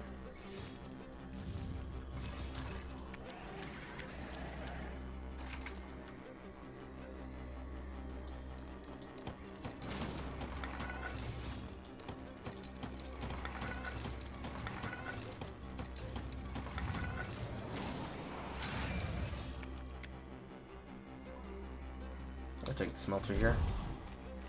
We're out of the early generation, so we want to take anything that will actually help us now immediately in this generation.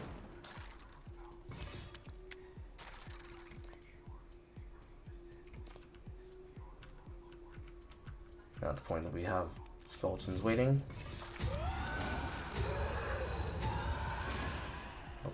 We'll convert some more. Explore some more.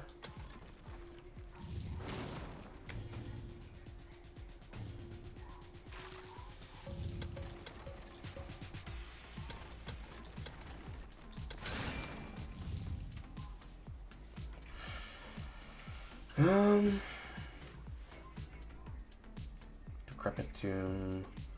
How often do I come across that? Not a lot. Versus Festering Chasm.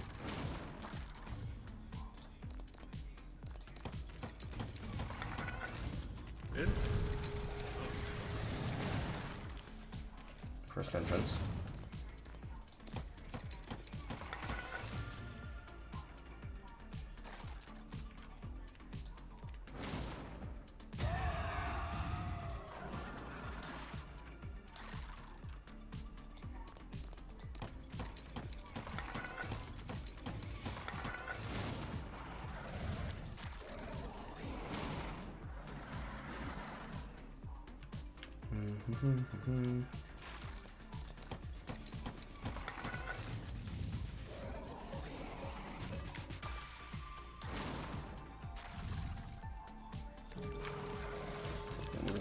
Take them immediately. Now I set up the dungeon. And we're a happy camper.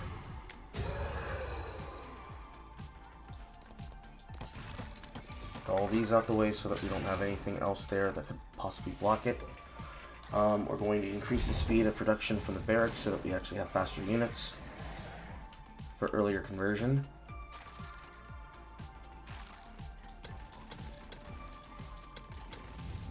I'm going to keep searching these margins.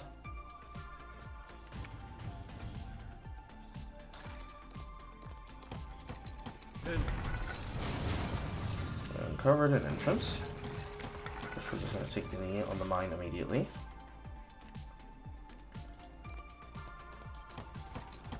Get the exploratorium going immediately.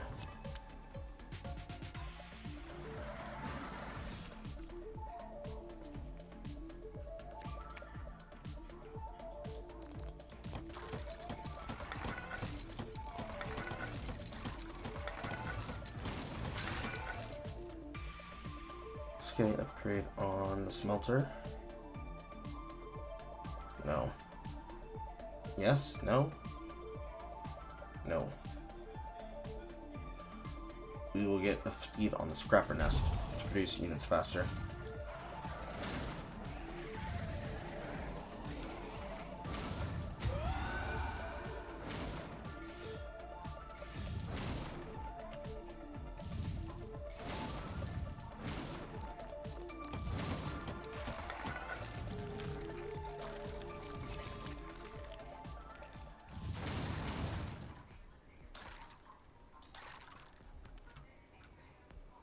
Come on.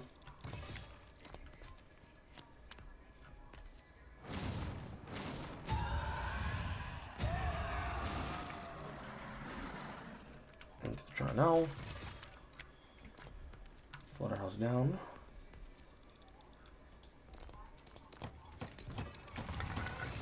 We're on good pace now.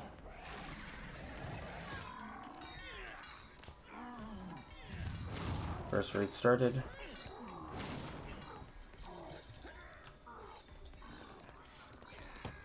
Resistance into a beach jail.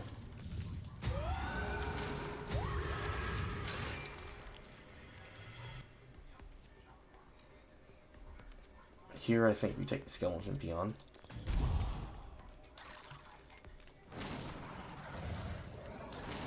And now it's a question of staying ahead of my bone production. Like, staying very, very far ahead of my bone production. The more bones I have, the better prepared I can be for an expansion.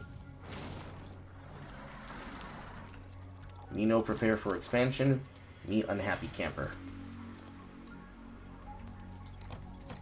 I also have to keep up my gold production, but I have a festering goal for that job.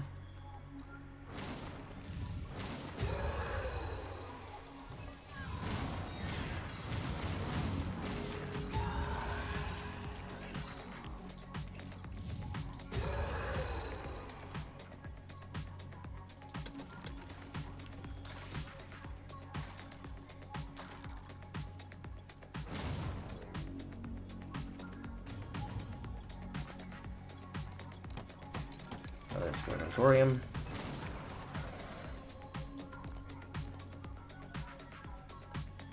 Skeleton peon. Slam.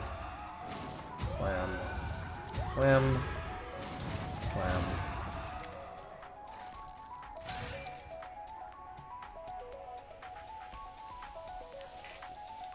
This is looking for skeleton peon every cycle off of blood.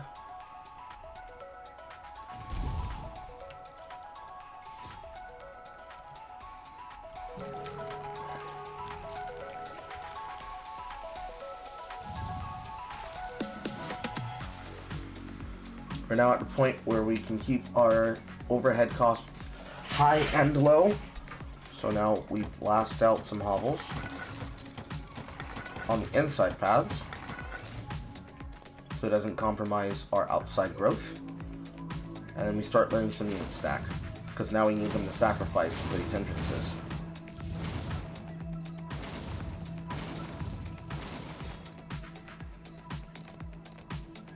And now, with this knowledge, we can finally have blacksmiths.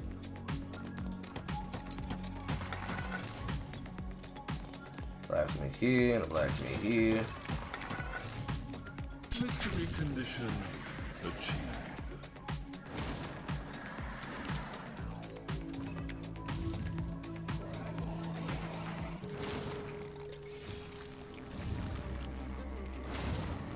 fucking costs are going high out of the hell. Now I have a decrepit tomb.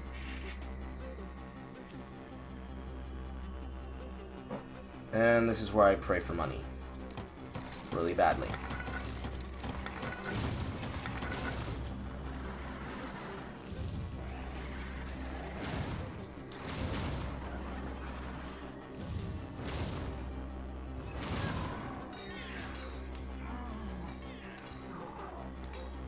I need to keep a collapsed mine nearby, because it's what we have to build the victory condition off of.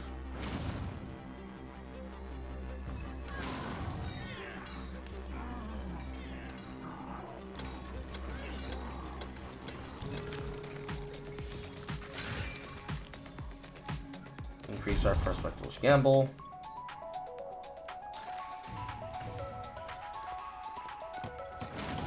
Across a decent ore vein.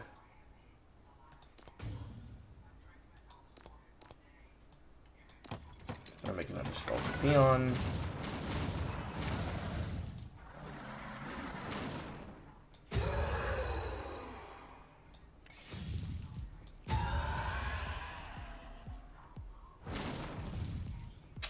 Ooh.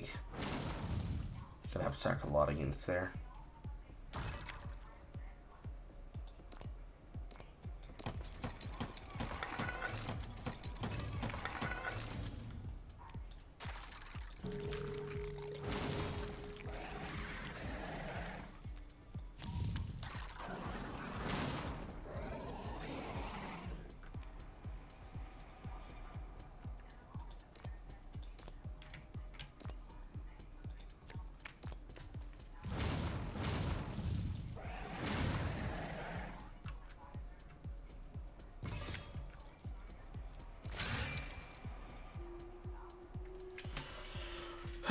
Prosperity altar with our blood.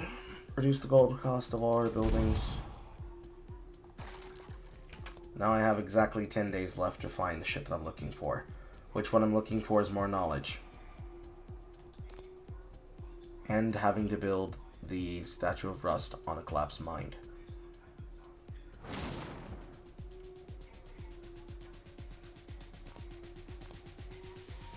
I need more blood.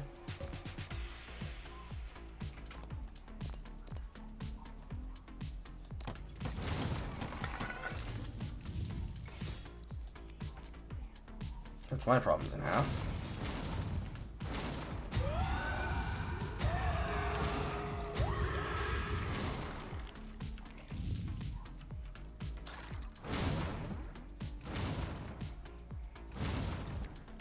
Five.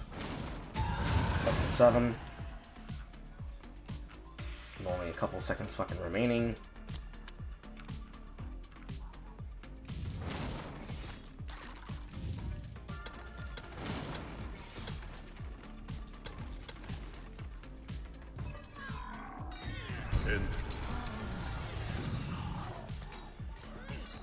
And covering another entrance.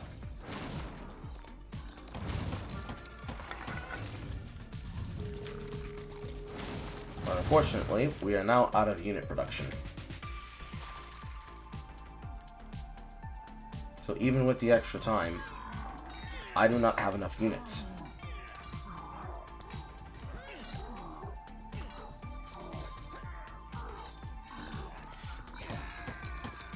Let's try to make enough units.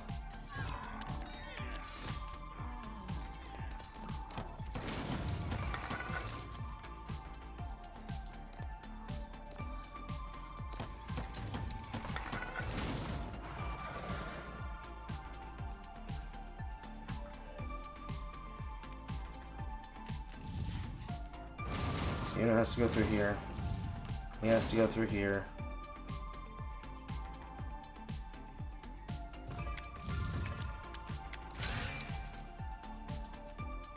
Prosperity altar, further reduce. Excavator speed, 20 seconds.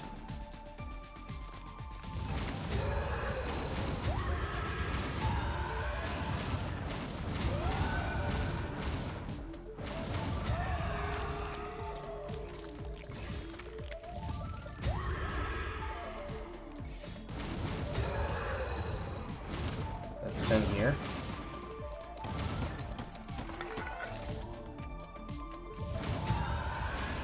That's 5 here.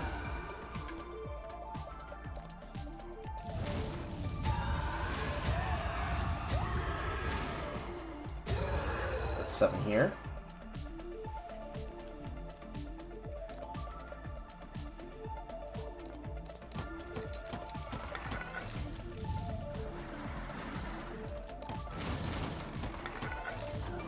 Have to upkeep my bone production.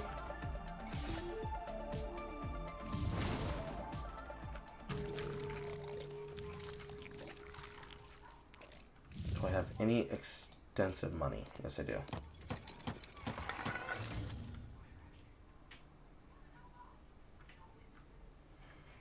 So I need an additional 1.5 in order to successfully bank this for a win. But I also have to uncover another entrance to do so. So now I'm kind of sitting here on my skinny skin teeth, praying that something comes in.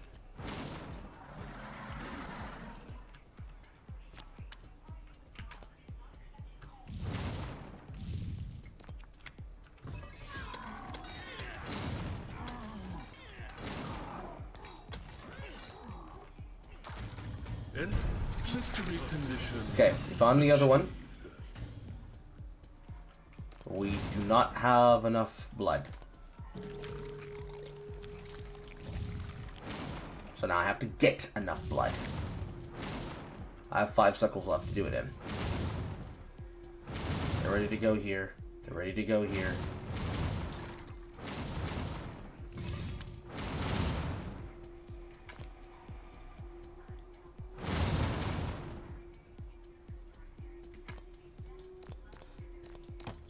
Drill here.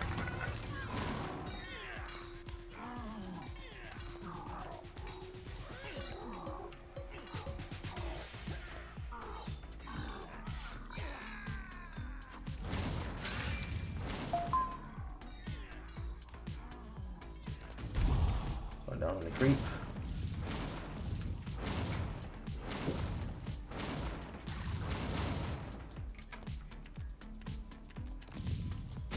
Here.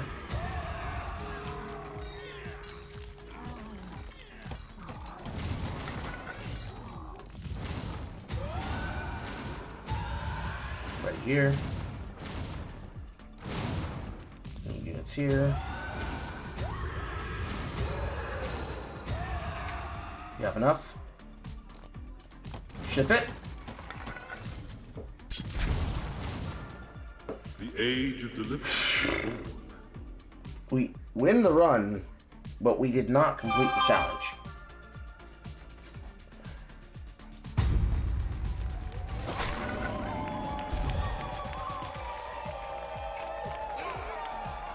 Those extra days of prep make that win possible. However, the challenge that I need to complete is opening 9 dungeon entrances at the same time. It might be a little bit hard, if not close to impossible.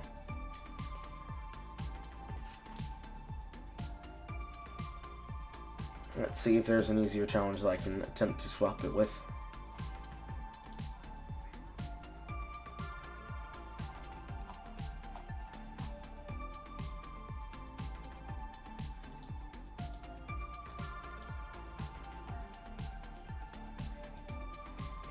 Rise Pendant 1 is already done. Complete a run with all optional objectives. Complete a run without a side. Complete a run without pausing once. Convert all your skeletons into rats.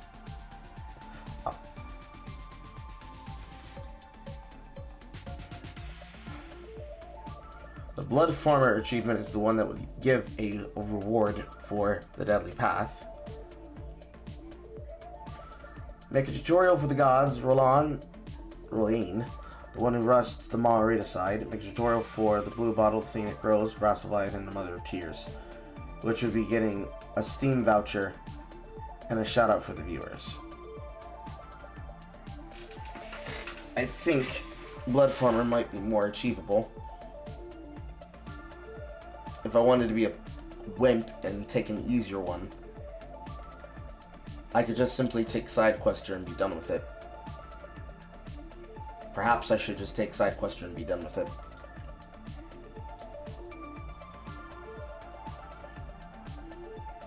Path of Exile 2 is not dead. I'm just simply completing the daredrop challenge before I go offline.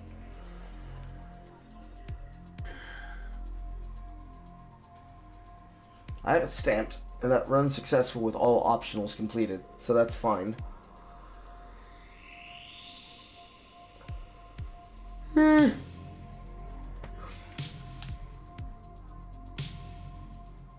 But now you can see how the strategy was necessary, that I needed to have extra days. Because I was just running bare minimum amount. So I stockpiled a lot of money, air quote, and then I just waylaid that into a victory. Because the way that I am, I'd rather reset a run that I know is going to end in failure than take the money on a failure to run when I know that it's not possible to win.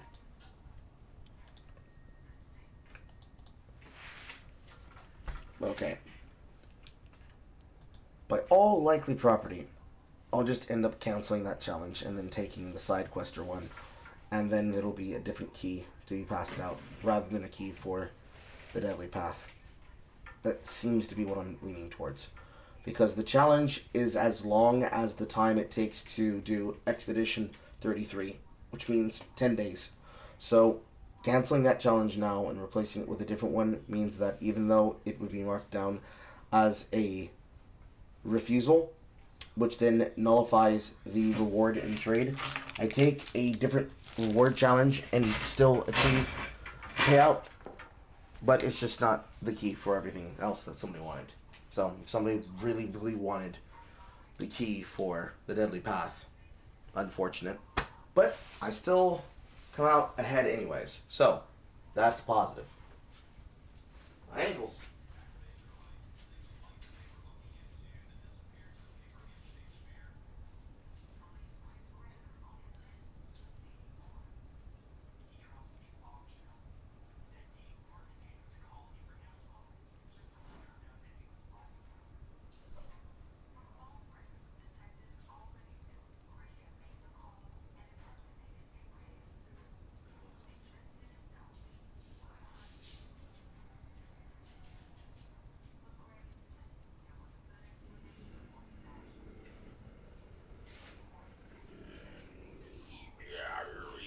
I can't walk straight on my feet. Ouch. Alright. I need to sleep because I have to be up in the morning to do important shit before I come back. Right, chat. I'm gonna see you next time. Goodbye. Goodbye, children. Goodbye.